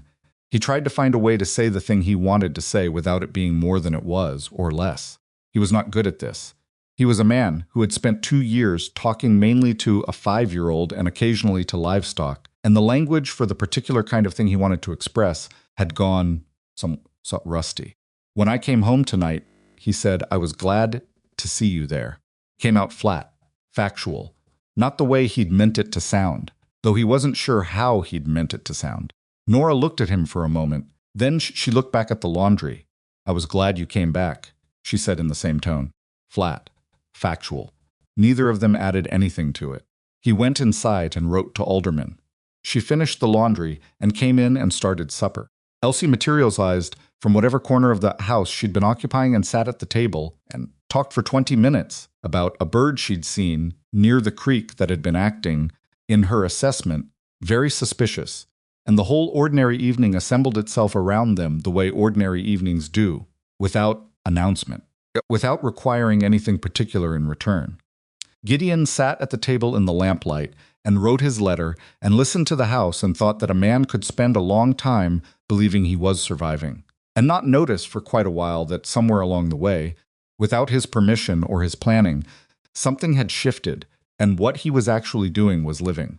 He folded the letter, put Alderman's name on the envelope. Outside, the wind moved through the grass in long, sweeping passes, and the second chair sat empty on the porch in the dark, waiting for morning. Alderman's affidavit arrived on a Wednesday morning in early spring, 14 weeks after Gideon had sent the first letter to Denver. It came folded inside a larger envelope, along with a note in that same rightward-leaning handwriting, 3 pages of it this time, not rushed but deliberate, the kind of writing a man does when he has been man does when he a long time to say something and has finally decided that waiting any longer serves no one.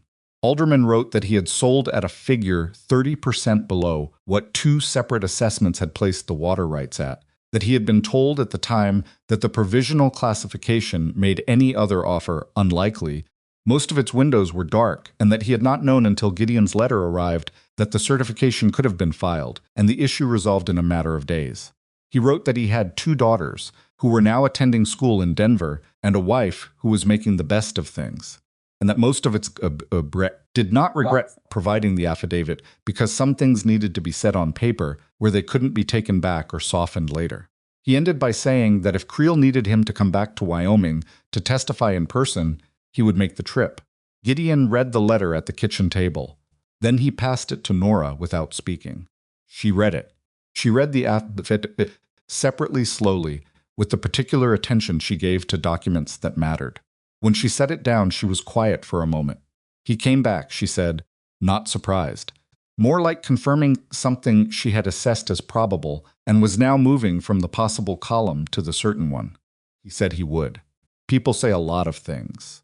She looked at the affidavit again. He meant it. She stood and went to the shelf where the correspondence for Creel was kept. She had organized it into a specific sections of the shelf over the past months, separating it from the household accounts and the ranch paperwork with a precision that Gideon had not asked for, and that he had come to rely on without mentioning. She added the envelope. I'll write to Creel today. Elsie came downstairs while Nora was writing the letter, assessed the room with her usual efficiency, determined that something important was happening, involving paper, and climbed onto the bench.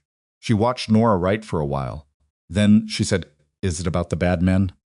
Some of it, Nora said, not looking up. Are we winning? Nora paused with the pen on the paper. She looked up at Elsie. She considered the question with more honesty than she might have offered a child who hadn't demonstrated, consistently and over months, that she preferred the real answer to the comfortable one. We're in a better position than we were, she said. Elsie processed this. That's not the same as winning. No, Nora agreed, it's not. Gideon, at the far end of the table, said nothing. He was watching this exchange with the face he wore, when he was paying close attention and not contributing, which was a specific face, slightly stilled, that Nora had learned to read over the months, same way she'd learned which side of the oven ran hot and which fence post Elsie was most likely to hang off of when she was bored. Elsie absorbed the not-winning information and reorganized around it. Okay, she said. But we're not losing? We're not losing, Nora said. Elsie nodded. She seemed to find this adequate. She reached for the piece of brown paper she used for letter practice. The N was fully mastered now. She had moved on to R, which she had decided was the most difficult letter in the alphabet, and had communicated this opinion to both adults in some detail. And she began to work. Kitchen was quiet, except for the scratch of Nora's pen and the somewhat effortful scrape of Elsie's chalk and the sound of Gideon pushing back his chair. I'm going to ride the fence line, he said. Neither of them looked up. Northeast section, he added, which was information Nora had not asked for, but that he had learned, gradually, to provide anyway, because she kept track of things and it was useful for her to know where he was, and offering the information had stopped feeling like a concession sometime around the second month. Take the heavier coat, Nora said. The temperature's going to drop this afternoon. He looked at the coat on the hook. It was the heavier one. Put it on. The spring came in the way Wyoming spring always comes, which is to say reluctantly and incompletely, with cold days wedged between warm ones and no reliable sense of which direction things were moving. The garden, which Nora and Elsie had been working in the previous autumn and which had spent the winters to straw mulch, that Nora had researched and applied with Elsie's enthusiastic but inconsistent assistance, came up earlier than Gideon expected and better than it had in years. Not dramatically better. The east row of beans was sparse and needed replanting. 2 of the tomato plants had not survived. But the rest of it was growing, and growing was enough. Nora spent an hour in it, most mornings before the day's other work began. Elsie joined her when she woke up early enough, which was not always, because Elsie's relationship with early mornings had shifted considerably since the days she spent waiting at the fence post before sunrise. There was no longer anything to wait for. The waiting was done. And children, unlike adults, don't carry the memory of waiting as a permanent condition. They simply stop once the reason for it has passed. It was in the garden on a Tuesday in early May that the thing happened that neither of them had planned for or expected, and that afterward neither of them would have been able to explain except in the most practical terms, which were also somehow the most accurate ones. Nora was staking the tomato plants. This was work that required a particular kind of patience, driving the stakes at the right angle, tying the ties loosely enough not to damage the stem, but firmly enough to actually hold, repeating the judgment call for each plant individually, because no 2 of them were leaning the same direction. She was focused on it, crouched in the dirt, with her sleeves rolled up, and she was not thinking about anything in particular, which was rare enough to be notable. Most of her mornings involved a running internal accounting of what needed to be done and in what order and what each item depended on. This morning she had somehow gotten outside of that. She was just doing the work. She heard Elsie behind her. She heard the small, considered footsteps that meant Elsie was approaching with something on her mind. She didn't look up. She waited. Elsie stopped beside her. She was quiet for a moment in the considering way she had, which was different from the watching and waiting way, and the pretending not to need comfort way, and the about to say something direct way. This was the specific silence of a child who has decided something and is now taking the last moment before saying it. Then she said, "Mama?" Nora's hand stopped. She had not stopped breathing, but for a moment it felt close. The word had arrived were dark, that arrived without warning in the middle of an ordinary morning in a garden in Wyoming, spoken by a 5-year-old girl who had been waiting at a fence post before sunrise every single morning for a woman she'd never met, and it landed with a weight that Nora had not been braced for and could not have been. She set down the tie she'd been holding. She turned and looked at Elsie. Elsie looked back at her, level and straightforward, the way she did everything, with that combination of certainty and measurement that was so uniquely her face. She had said the word the way she said most important things, not tentatively, not to test it, but because she had already decided it was accurate and was simply stating it. "Can you show me how to do the steak thing?" Elsie said. Nora looked at her for a moment. She was aware that her throat was doing something. She was aware that her face was probably doing something too. She turned back to the tomato plant and picked up the steak. "Come here," she said. Her voice came out level. She was quietly grateful for that. She showed Elsie how to hold the steak, how to angle it, how to drive it in without cracking the soil too close to the roots. Elsie listened with its seriousness and immediately attempted to drive a steak in herself in a direction that was approximately 45 degrees from correct, requiring a course correction that Nora provided by physically guiding her hands without making it feel like correction. "This?" Elsie said. "Yes," Nora said. Just like that. They worked for a while side by side. The morning was cool, and the garden smelled like damp earth and the particular green smell of things growing. And Nora did not cry, which she had told herself as a small firm instruction, and she kept it. But she stayed in the garden longer than she'd planned that morning, doing work that didn't strictly need to be done yet, because she needed the time to put something carefully back into its place before she went inside to face the rest of the day. She did not tell Gideon what had happened. Not that morning, not at supper. She wasn't sure why, except that it felt like something that belonged to her and Elsie first, and that if it was going to mean what she suspected it meant, he would find out in his own time. He found out that afternoon. He had come in from the barn and was washing his hands at the kitchen basin when Elsie appeared on the stairs and said, with the ease of someone using a word they have already fully incorporated, "Mama says supper's in an hour." Gideon turned the tap off. He stood for a moment with the towel in his hands. He looked at Elsie, who had already moved on, already crossing the room toward something else, the word entirely settled and behind her. He dried his hands slowly. He looked toward the kitchen. Most of its windows were dark, where the sound of supper was coming through the door, the specific sounds he had come to know, the particular rhythm of this woman in this kitchen, which was distinct from how Clara had moved in it, and which he had stopped trying to compare a long time ago, because the comparison had never been fair to either of them. He put the towel on the hook. He went into the kitchen. Nora was at the stove with her back to him. She heard him come in and said, without turning, 15 minutes. "All right," he said. He poured himself coffee. He stood at the window for a moment. He wanted to say something, and he didn't know how to say it, which was not an unusual problem for him, but which felt more pressing than usual. He turned around. She had turned from the stove and was looking at him.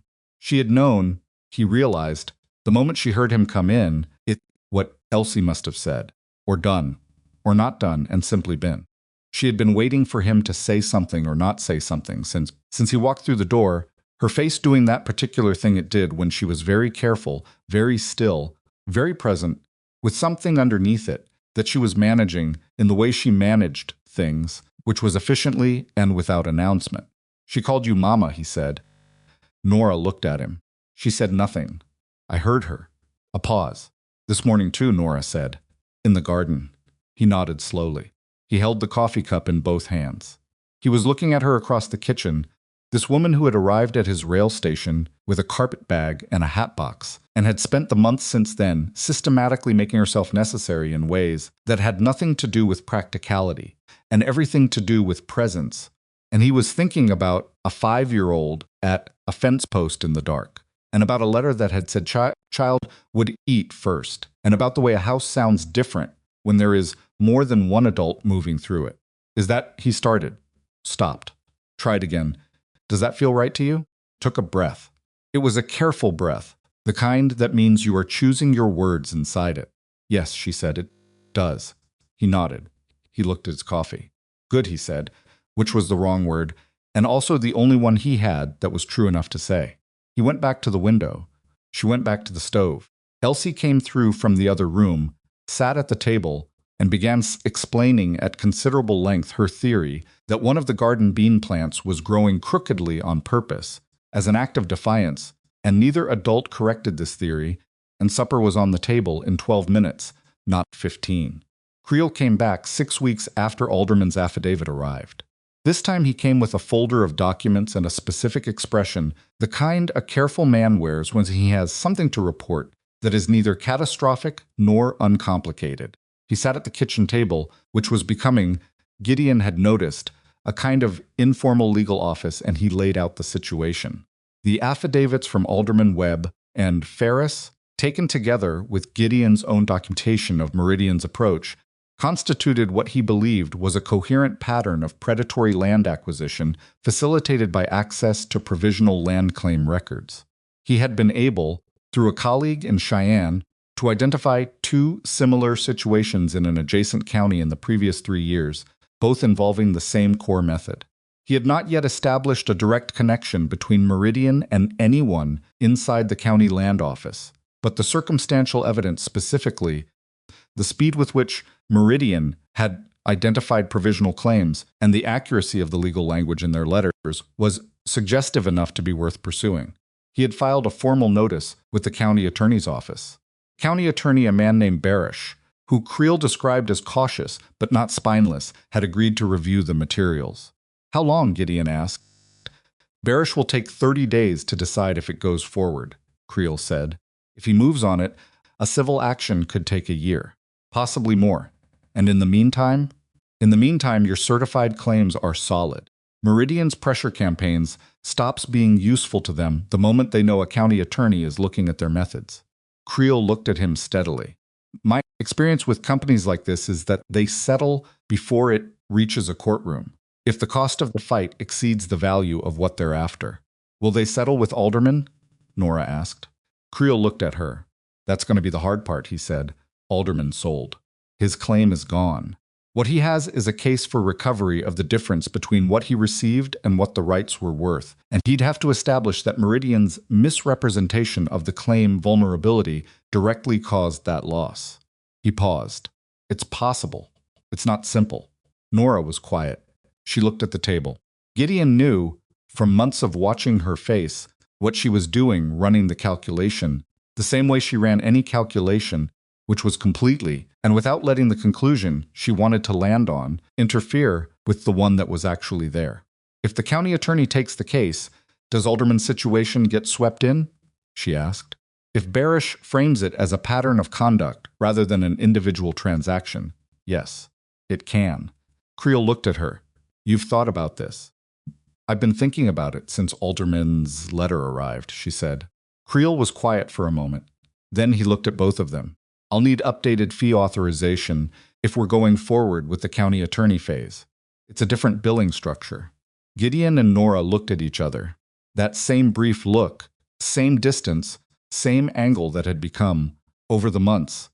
The shorthand for, this is a significant decision, we have probably 3 seconds to confirm we are aligned before we need to respond. Do it, Gideon said. Creel signed 2 documents, left copies, shook hands with both of them, and rode back toward Cheyenne. The kitchen was quiet. Elsie, who had been banished to the porch for the duration of the meeting with a biscuit and the Lutz brown paper and chalk, appeared in the doorway and assessed the room. Did the man come to say we're winning now? She asked. He came to say we're moving forward, Gideon said. Is that winning? It's the direction, Nora said. Elsie considered this and seemed to decide it was acceptable. She held up the brown paper. On it, in large, somewhat aggressive letters, Nora. She had been practicing it, apparently, without announcing she was doing so. Nora looked at it. She looked at Elsie. That's very good, she said. Elsie studied her own work critically. The R is still bad, she said. The R is fine, it's leaning. Most good things lean a little, Nora said. Elsie looked at her sideways, trying to determine if this was a real statement or the kind adults made when they wanted to make you feel better. She apparently decided it was a real one because she looked back at the paper and said, okay, and folded it with the care of someone archiving a document of moderate importance. The next hard things arrived, not from Meridian, but from a direction. Gideon had not been watching carefully enough, which was the direction of money. March had come and gone, which had been the month he'd told Nora he wasn't sure about. They'd made it through. April had been tight but manageable. May had seen the cattle prices climb enough to provide some breathing room. But the legal fees, which were real and which Creel sent on a clean printed statement that left nothing vague, had pulled a meaningful piece from the margin, and a piece that Gideon had been quietly watching get smaller. For 2 months, without saying much about it, because he was, still, despite everything, a man who had trouble saying, "This is harder than I can manage alone." Nora found the account ledger on a Sunday. She wasn't looking for it. Specifically, she was looking for the receipt from the feed merchant, which she thought she'd filed in the same drawer. And she had, but the ledger was there too. And she was not a person who could look at numbers and fail to read them. She read them. She sat with the drawer still open for a moment, the receipt in one hand, and the ledger sitting there with its columns of figures and the particular silence of a set of numbers that is saying something its owner hasn't said out loud yet. She closed the drawer. She waited until after supper when Elsie was in bed and the house had settled into its evening quiet. She poured coffee for both of them without being asked. She had stopped asking somewhere around the second month, when it had become clear that asking introduced a formality that neither of them needed. And she sat down across from him and said, "Show me the account ledger." He looked at her. "You know where it is," she said. Not accusatory, just direct. He was quiet for a moment. Then he got the ledger. He put it on the table between them and didn't say anything because he'd been not saying it for 2 months and he didn't need to start now. Nora opened it. She went through the columns the way she went through everything completely, systematically, without commentary until she was finished. When she was done, she closed it and put her hands flat on the cover. "How long have you known?" she asked. "Since February," he said. She looked at him. He expected something, not anger exactly, but a response to the fact that he'd withheld it, that he'd let 2 months pass with this information sitting in a drawer while they went to lawyers and organized neighbors and wrote letters to Denver. The response didn't come in the form he expected. She was quiet for a moment, and then she said, "What were you going to do about March if the cattle prices hadn't come up?" He rubbed the side of his face. "I had 3 options. None of them were good. Show me." He showed her. He had done the math in a separate piece of paper that he'd kept with the ledger. Apparently, the 3 scenarios he'd been running in his head for 2 months, laid out in his angular, practical handwriting. She read them. She was quiet for a long time. "This one," she said, pointing at the second option. It was the one he'd been leaning toward but hadn't decided on. Not the third one. The third one gets us further through summer. The third one sells the bay horse, and Elsie loves that horse. She looked at him. The second option costs more short term, but it doesn't cost her that. He looked at the paper. He had not, in all his financial calculations, factored in which horse Elsie had an emotional connection to. He was not sure whether this was an error in his reasoning or simply a consideration he hadn't been equipped to weigh without someone who knew both the numbers and the child. "You should have told me," she said, without emphasis. "Just stated, I know. I'm not here just for the good parts." He looked at her directly. "I know that too." She closed the ledger. "I have $40, she said. He started to say something, and she stopped him with a look that was not unkind, but was absolutely certain. "I brought it with me. It's mine. I've been deciding what to do with it for months, and this is what I'm deciding to do with it. That takes us to the second option, with room left over if the summer goes reasonable." She slid the ledger back across to him. "And you stop keeping accounts from me." He held the ledger. He was looking at her in the lamplight. This woman across from him at his kitchen table, who had 40s were dark, who had $40 she'd carried across 6 days on a broken train and had been sitting on them while she watched him manage around a shortfall he wouldn't admit to, who had waited until she understood the full picture before she moved, and who had now moved with the same directness she applied to everything fully, without flinching, without needing credit for it. "Nora," he said. "Don't thank me," she said. "Just stop keeping things in the drawer." He almost laughed. Not quite. "All right." She stood and picked up her coffee cup. "I'm going to look at the feed merchant account tomorrow," she said. "I think there's more room to negotiate than we used last time." She moved toward the stairs. "Good night." "Good night," he said. He sat with the ledger for a moment after she was gone. He heard her footsteps on the stairs, the quiet close of her door. He looked at the $40 figure he'd now written into the margin of the second scenario in his own handwriting, like it was the most practical thing in the world, which it was. He thought about 6 letters across 6 weeks, and a woman who had crossed the state on a train that stopped in the middle of nowhere and had arrived on his carpet bag and no fanfare, and had been, in the months since, the most relentlessly practical person he had ever encountered, and also, And he was allowing himself to think this now, straightforwardly, without immediately finding a reason to redirect the person whose presence in his house had made the house something different than it had been for 2 years, something that held heat better, something with a second chair on the porch and a blue ribbon that had appeared on his coffee mug because Elsie had decided. His mornings needed something brighter, and it had been there every morning since, and he had not moved it once. Put the ledger back. He went to bed. He did not sleep right away, which was not unusual. He lay in the dark and listened to the house, which had its own sounds, the particular sounds of a house that has more people in it, the small creak of the floor in the room next to his when someone turned over, the sound that meant someone was there and all right, and that the night was passing the way night should, which was quietly and toward morning.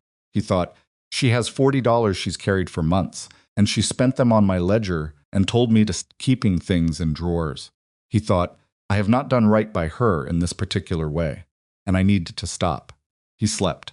The morning after the ledger conversation was ordinary in most respects. Coffee, breakfast.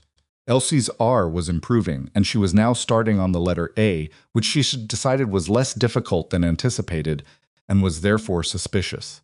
The feed merchant negotiation occupy her at the kitchen table with the account books and clearance them out, and a piece of bill from which she wrote several numbers in a column and then crossed most of them out, and at the end she said that she thought she could get the flour price down another 4 cents if she went another 4 cents per pound, which required upfront cash, but worked out favorably over the season. Gideon listened to this. Then he said, you should come to the county meeting next week. She looked up. The property holders meeting? Yes. You've been going alone since February. I know. He looked at his coffee. You should come.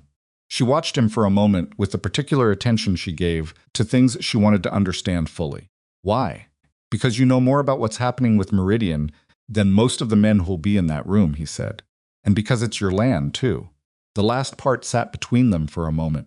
He had said it plainly, without ornamentation, the way he said most things, and it was the truest thing he had said to her since the night on the porch when he'd told her he was glad she was there. She looked at the account paper. She looked at the numbers. She said, all right. The meeting was the following Thursday. They rode in together in the wagon, which drew some attention from the men already gathered outside the meeting hall. Not hostile attention, but the particular attention of a county where news traveled slowly, and a widower who had kept to himself for 2 years arriving with a woman at his side was the kind of thing that got noted. Ruth Haverford's husband gave Gideon a nod that meant several things at once. Webb met them near the door and shook Nora's hand with the directness of a man who has already decided his assessment and is acting on it. Inside, Nora sat beside Gideon at the long table and said very little for the first half of the meeting. She listened. She watched who spoke and who deferred to whom and where the real authority in the room sat. Futch was not always where the loudest voice was. About 40 minutes in, the discussion turned to the question of Meridian's activity in the county and what, if anything, the collective property holders intended to do about it. 3 men spoke. 2 of them were cautious. One was angry in the unproductive way that felt good in the moment and didn't build anything. Then Nora set her hands flat on the table. Gideon saw it and recognized it. The gesture that meant she had done her calculation and reached her conclusion and was about to say it. She said, the county attorney is reviewing a case built on 4 documented incidents in this county alone and 2 similar patterns in the adjacent county. If you have had contact from Meridian about your water rights and you haven't reported it to Creel's office, you should do so this week. Every name and every incident makes the pattern more visible, and the more visible it is, the harder it is for them to frame it as individual transactions rather than a coordinated scheme. The room was quiet, not hostile. Quiet in the way a room gets when someone has said the specific true thing that cuts through the rest of it. Who's Creel? Someone asked. The attorney handling the consolidated case, she said. I can give you his address before you leave. 4 men asked for it. On the wagon ride home, Gideon drove and Nora sat beside him, and the evening was going purple dark over the hills to the west. After a while, he said, You've been waiting to say that for a while. Since February, she said. He glanced at her. When did you start thinking about the consolidated case? When Alderman's letter came, she said, I thought then that if you could show it wasn't isolated incidents, you change what the county attorney is looking at. You changed the size of the thing. She looked at the road. I just needed the right room. He was quiet for a mile. 4 more names for Creel, he said. Possibly 5, she said.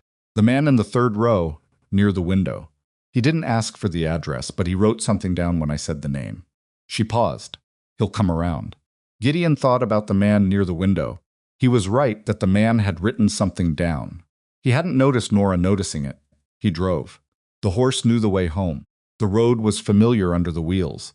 Ahead, at the bend where the cottonwoods thinned out, there would be the lights of the house visible, which Elsie had been left with instructions to keep burning, which she would have done because Elsie, when given a responsibility she understood to be real, took it seriously. The light was there when they came around the bend, right where it should be. Gideon drove toward it.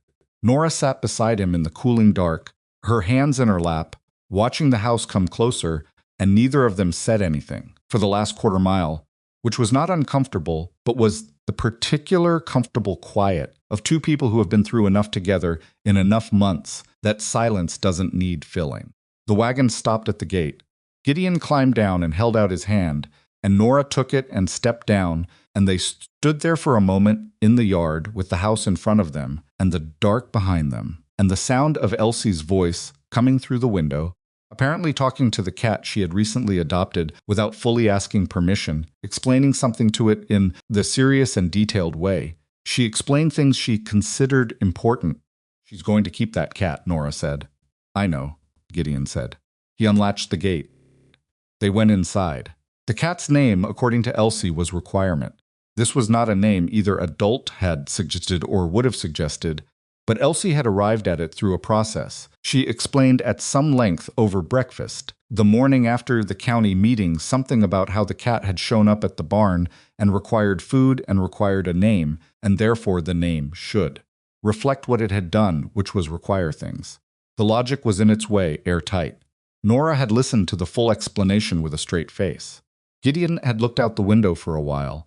Neither of them argued against it, and so Requirement became the cat's name, and within 2 weeks, Requirement had established itself as a permanent fixture of the household in the specific way that barn cats do when someone starts letting them inside, which Elsie had done incrementally and with great strategic patience, starting with the kitchen doorstep and advancing by approximately 1 foot per day until the cat was sleeping on the braided rug near the stove and the matter was settled.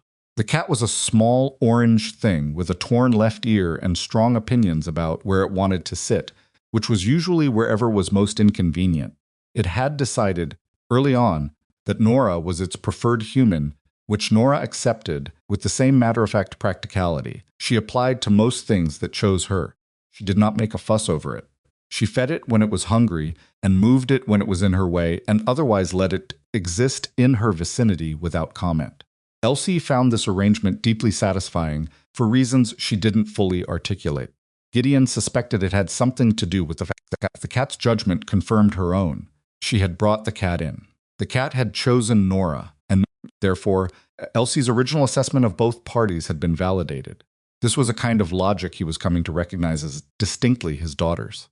These were the small textures of that spring the cat, the garden coming up, Elsie's letters advancing through the alphabet, with varying degrees of hostility toward individual characters, the account ledger stabilizing month by month as Nora renegotiated 2 supply contracts and identified a market for surplus garden produce at the town's weekly exchange that Gideon had not known existed and that brought in a modest but consistent amount that he would have been too proud to mention first and was glad she had.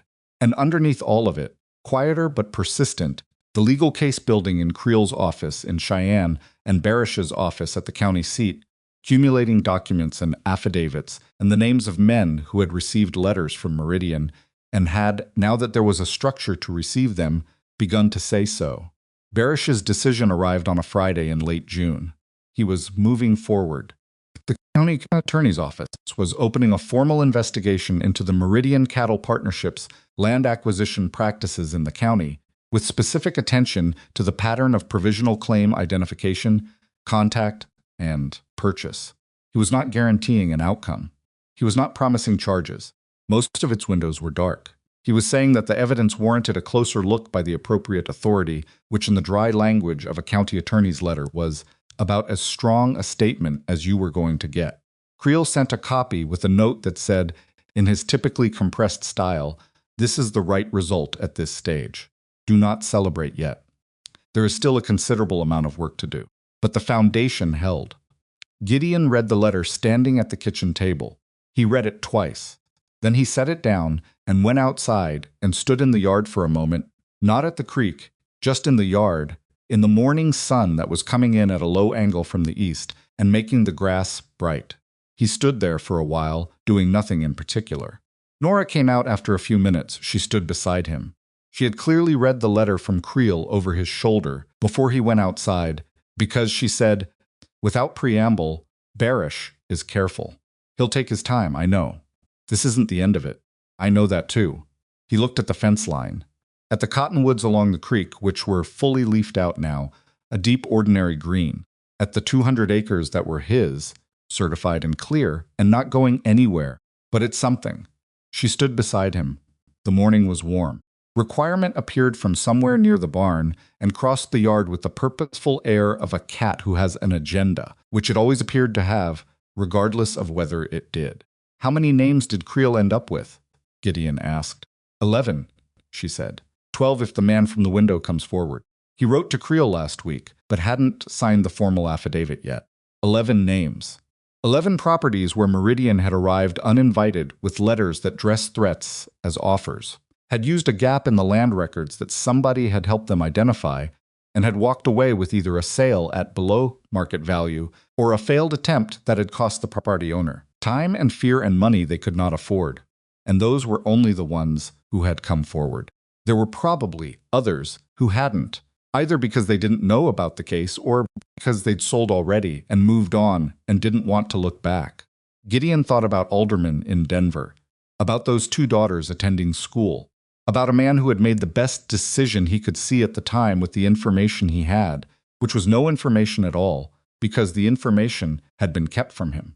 "What does Creel think about Alderman's recovery?" he asked. "He's not committing." She looked at the yard. "But he said the affidavit is useful, and the Barish investigation may surface things that strengthen the recovery argument. If they can show that someone at the land office was providing Meridian with provisional claim data, which is what the pattern suggests, then Alderman's case gets considerably stronger, because it wasn't just predatory, it was coordinated fraud." The word fraud sat in the morning air.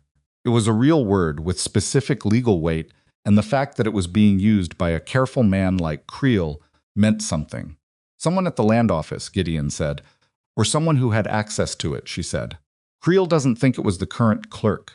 He thinks it was probably someone before him, or a third party with the right relationship." She paused. "They're looking." He nodded. He would wait. He was good at waiting when there was some slack to stand on while he did it, and for the first time in a long time, the ground felt solid. He looked at Nora beside him. She was squinting slightly into the morning sun, her hands at her sides, her posture, that characteristic thing. It was straight without being stiff, present without being performative. She had been here 8 months. He had known her for 8 months, which was also to say, he had known her through 2 different kinds of winter, the calendar kind and the other kind, the interior kind that had been going on for 2 years before she arrived, and that had lifted, not dramatically, not in any moment he could point to specifically, but gradually, the way the light comes back in spring, so slowly you don't notice it until one morning you realize there's an hour of it that wasn't there before. He did not know exactly what to do with what he felt about her. He was better equipped than he'd been in the fall, better at staying in the room with it, not finding immediate work to do elsewhere, but he was still a man who had grown up believing that the expression of feeling was something you earned the right to by having first made everything around you stable and secure. The habit died hard. She turned and caught him looking.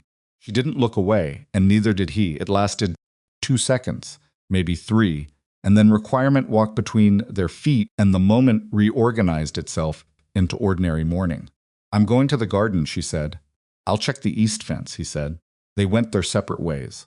The day began in the usual manner, full of work and small decisions, and Elsie's eventual appearance, boots on the correct feet now as a matter of daily habit, carrying Requirement under one arm in the way the cat had accepted as the price of indoor living.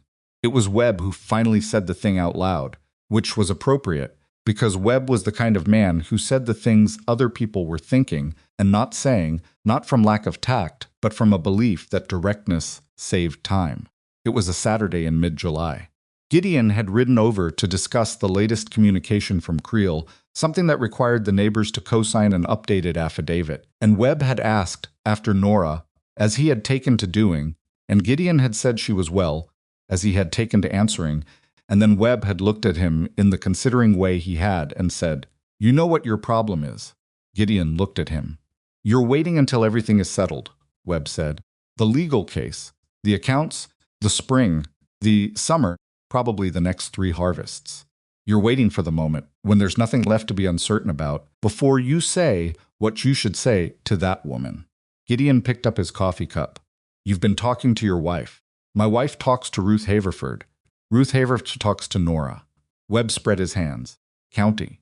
There are no secrets in a county. Only information that hasn't arrived yet." Gideon set the cup down. He was quiet for a moment. "What does Nora say?" "Nothing specific," Webb said. "Which tells you something, given that she usually says specific things." He looked at Gideon with the patience of a man who has been married for 23 years and has watched other men navigate the same terrain at varying speeds. "She's not going anywhere, Gideon. She's in the garden. She's in the county meetings. She's raising your daughter and keeping your accounts and building your legal case, and she named that cat." He paused.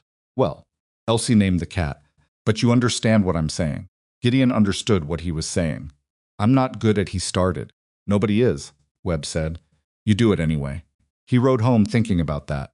The road was familiar under the horse's feet, every bend known, the ridge line the same shape it had always been against the summer sky, and the house at the end of it, with the light in the window and the smoke from the stove and the second chair on the porch that had been there since October and had never once moved.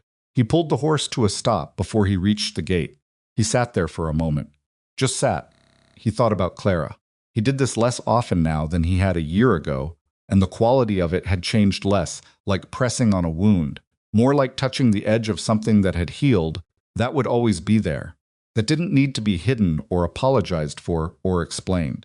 Clara had been real, and the love had been real, and the grief had been real, and none of that made what was happening with Nora less real. He had needed a long time to understand that. Some men never did. He'd had help. He tied up at the post. He went inside. Nora was at the kitchen table with the account books and the current ledger and a letter from the feed merchant, which she was annotating in the margin with her characteristic compressed handwriting, the letters small and even and leaving nothing out. Requirement was on the table beside her in clear violation of a rule that both adults had stated at various points and that the cat had declined to recognize. Nora had her hand on its back in the absent way you touch something you're used to while doing something else. She heard him come in. "How's Webb?" He hung the coat. He did not go straight for the coffee. He turned and leaned against the kitchen counter and looked at her across the room. She looked up. She read his face the way she read documents, fully, carefully, without jumping to the part she expected. She waited. "I need to say something to you," he said. She set the pen down. She was the way she got when she had decided to give something her complete attention.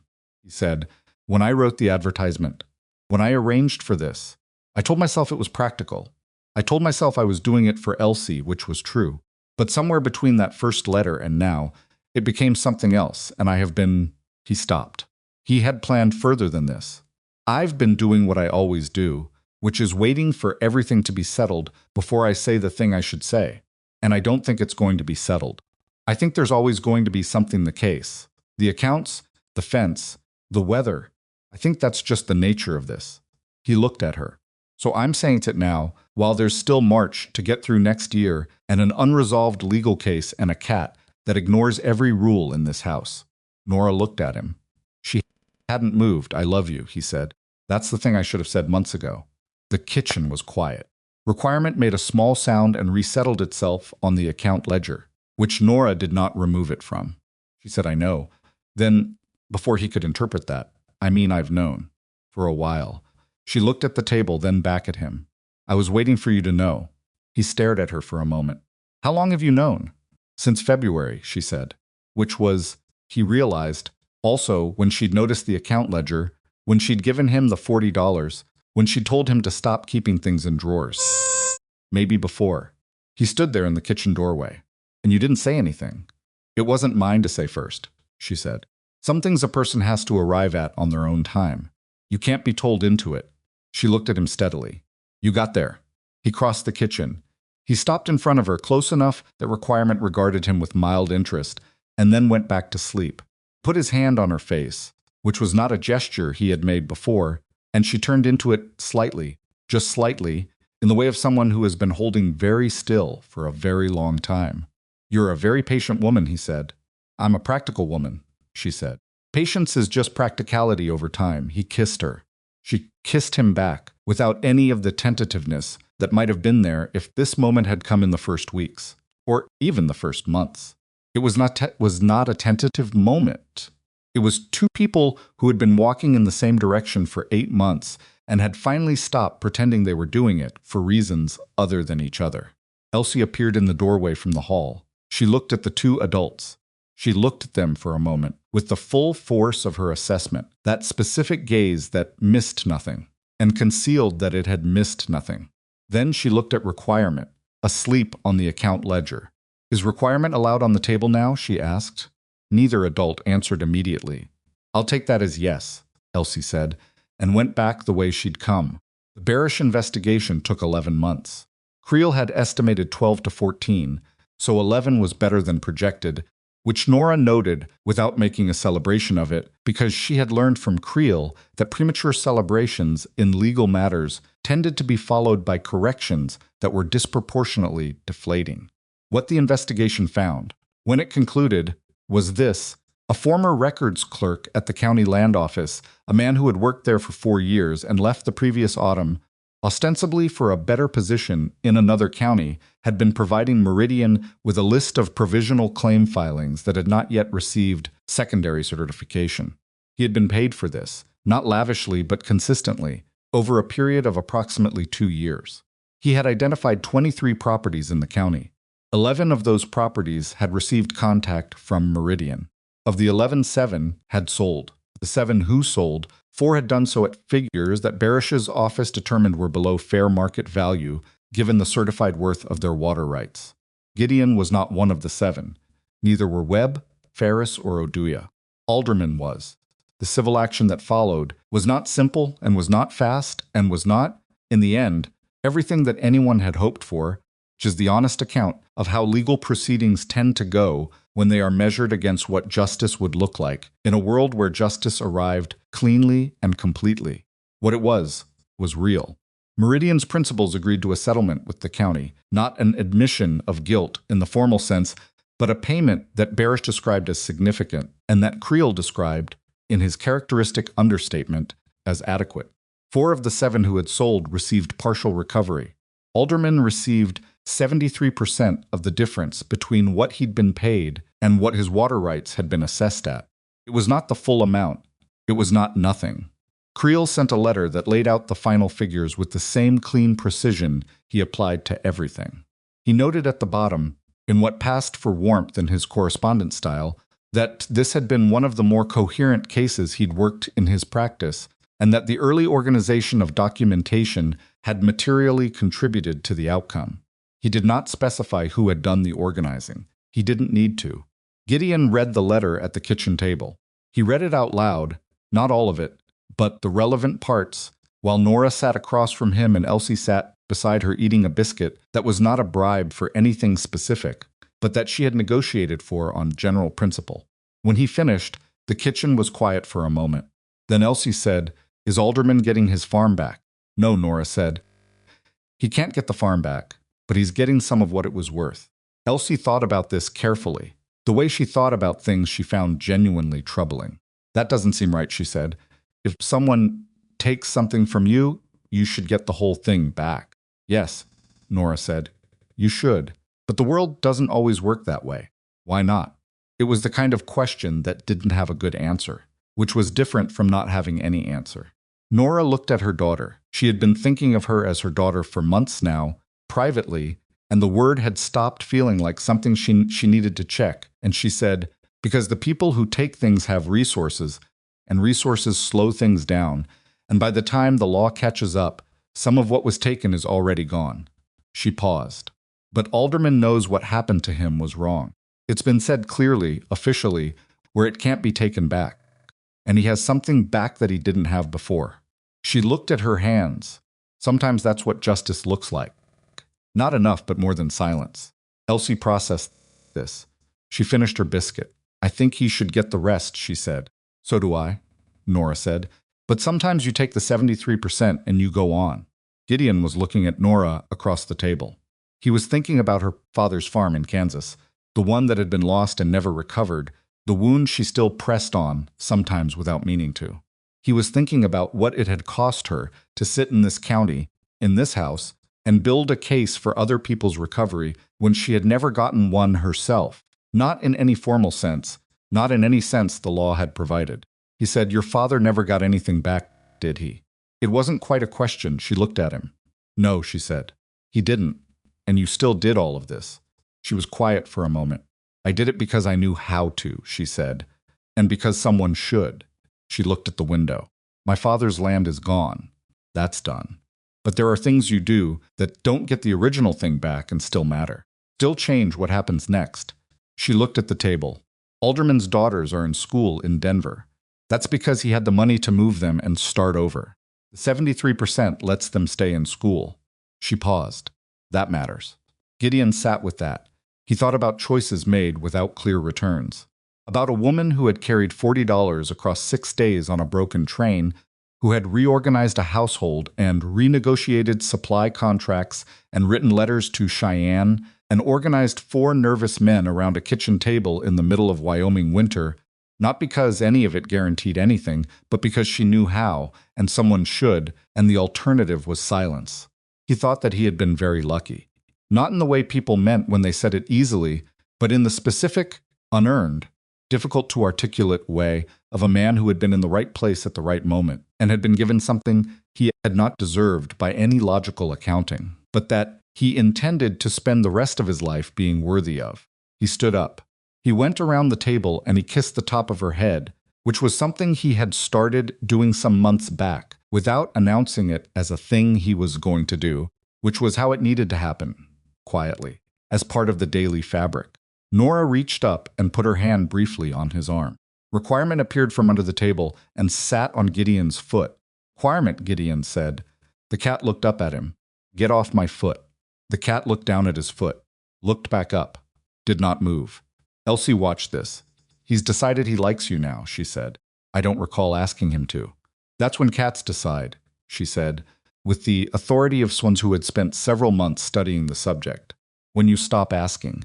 The summer moved through its length, in the way good summers do in hard country generously, and without guaranteeing anything, and with the constant reminder that the season was its own and would end on its own terms, regardless of what you wanted from it. The garden produced better than the previous year. The east row of beans, replanted in early May, came up full. The tomato plants staked by both Nora and Elsie, with Requirement supervising from the fence rail, produced more than they could use immediately, and the surplus became preserves that lined the pantry shelf in a row of jars that Elsie counted periodically as though conducting an audit. Gideon rode the fence lines and worked the cattle and went to the county meetings and talked to his neighbors in the way he had stopped doing for 2 years and had started doing again. Slowly, rebuilding the social connective tissue of a man who has let himself get isolated and is working his way back. It was not always comfortable. He was not naturally gregarious, and he had been alone with his grief long enough that the re-entry required something of him. But he did it because Nora had been right about what the isolation had cost him, and he was a man who, when shown an accurate accounting, adjusted. He also, for the first time in years, went to the creek on an evening in late July, not because he was upset about something, but simply because he wanted to. He stood there in the late light and looked at the water moving over the stones and thought, "This is mine and I kept it, and I did not keep it alone." He said that to Nora later, sitting on the porch in the cooling evening, both chairs occupied, the light fading over the hills. She listened to it. You would have found the gap eventually, she said. Maybe not in time. But you're not a man who misses things twice. I'd missed it twice already, he said. The original filing and then the certification gap. You'd been managing alone for 2 years, she said. That uses up a person's attention in ways they don't always notice. She looked at the road. I came in fresh. I wasn't carrying any of it yet. You carried $40 across 6 days. That's different, she said, and he heard the compression in her voice that meant she was not going to turn it into something larger than it was. He let it sit. They rocked. The evening did what evenings did, gave the day the tense ending, settled the light into dark by degrees, brought the sounds of the ranch down to the small ones, the ones that were easy to miss when the day was loud. Elsie appeared in the doorway with Requirement, who she deposited between the 2 chairs with the gravity of someone placing an important document in a secure location. She looked at both adults. Bedtime? Gideon said. I wasn't tired, she said, but now I am. She looked at him with the expression that had, in the past months, appeared more frequently, a look that was less guarded than the one she'd had before Nora came, less careful, as if she had let something down that she'd been holding up for a long time. Will you come up?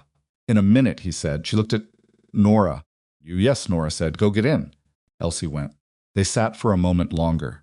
The dark was full, and the stars were beginning, and the creek somewhere to the west was making its sound, which Gideon had heard so many thousands of times that it was the sound of the place itself, inseparable from what the place meant. I've been thinking, Nora said. About what? About whether we should write to my sister. He looked at her. He knew she had a sister in Kansas too, actually, though she was closer to one, but in 8 months she had not suggested correspondence with family. And he had not pushed it, because he had understood, without it being explained, that she had left Kansas with intention and did not want to be reached back into it prematurely. Why now? He said. Because it's been 8 months, she said, and this is where I am now, and she should know that. She paused.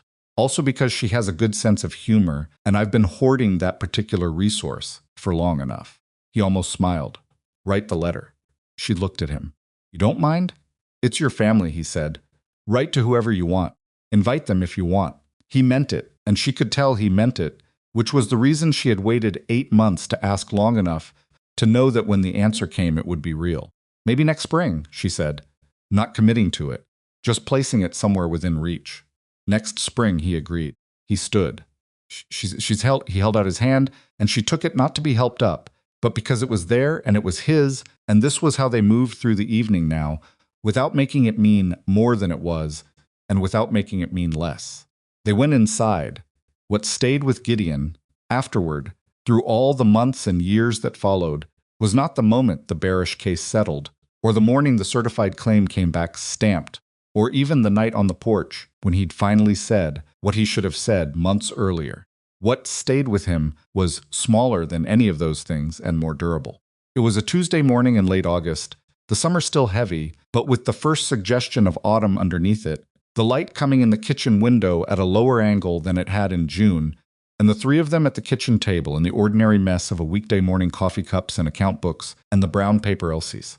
Elsie was now filling with full sentences rather than individual letters. Her handwriting, uneven but legible, a running account of the grievances and observations she considered worthy of documentation. Requirement was on the table again. Nobody moved him. Nora was reading a letter from her sister, which had arrived the previous day, and which she was rereading with the particular pleasure of someone who has received something they had been missing without fully admitting it. She laughed once, briefly, at something in it, the unguarded laugh, the kind Gideon associated with the creek in summer, easy and unplanned. She glanced up and caught him watching. She looked back at the letter. Gideon looked at his coffee cup.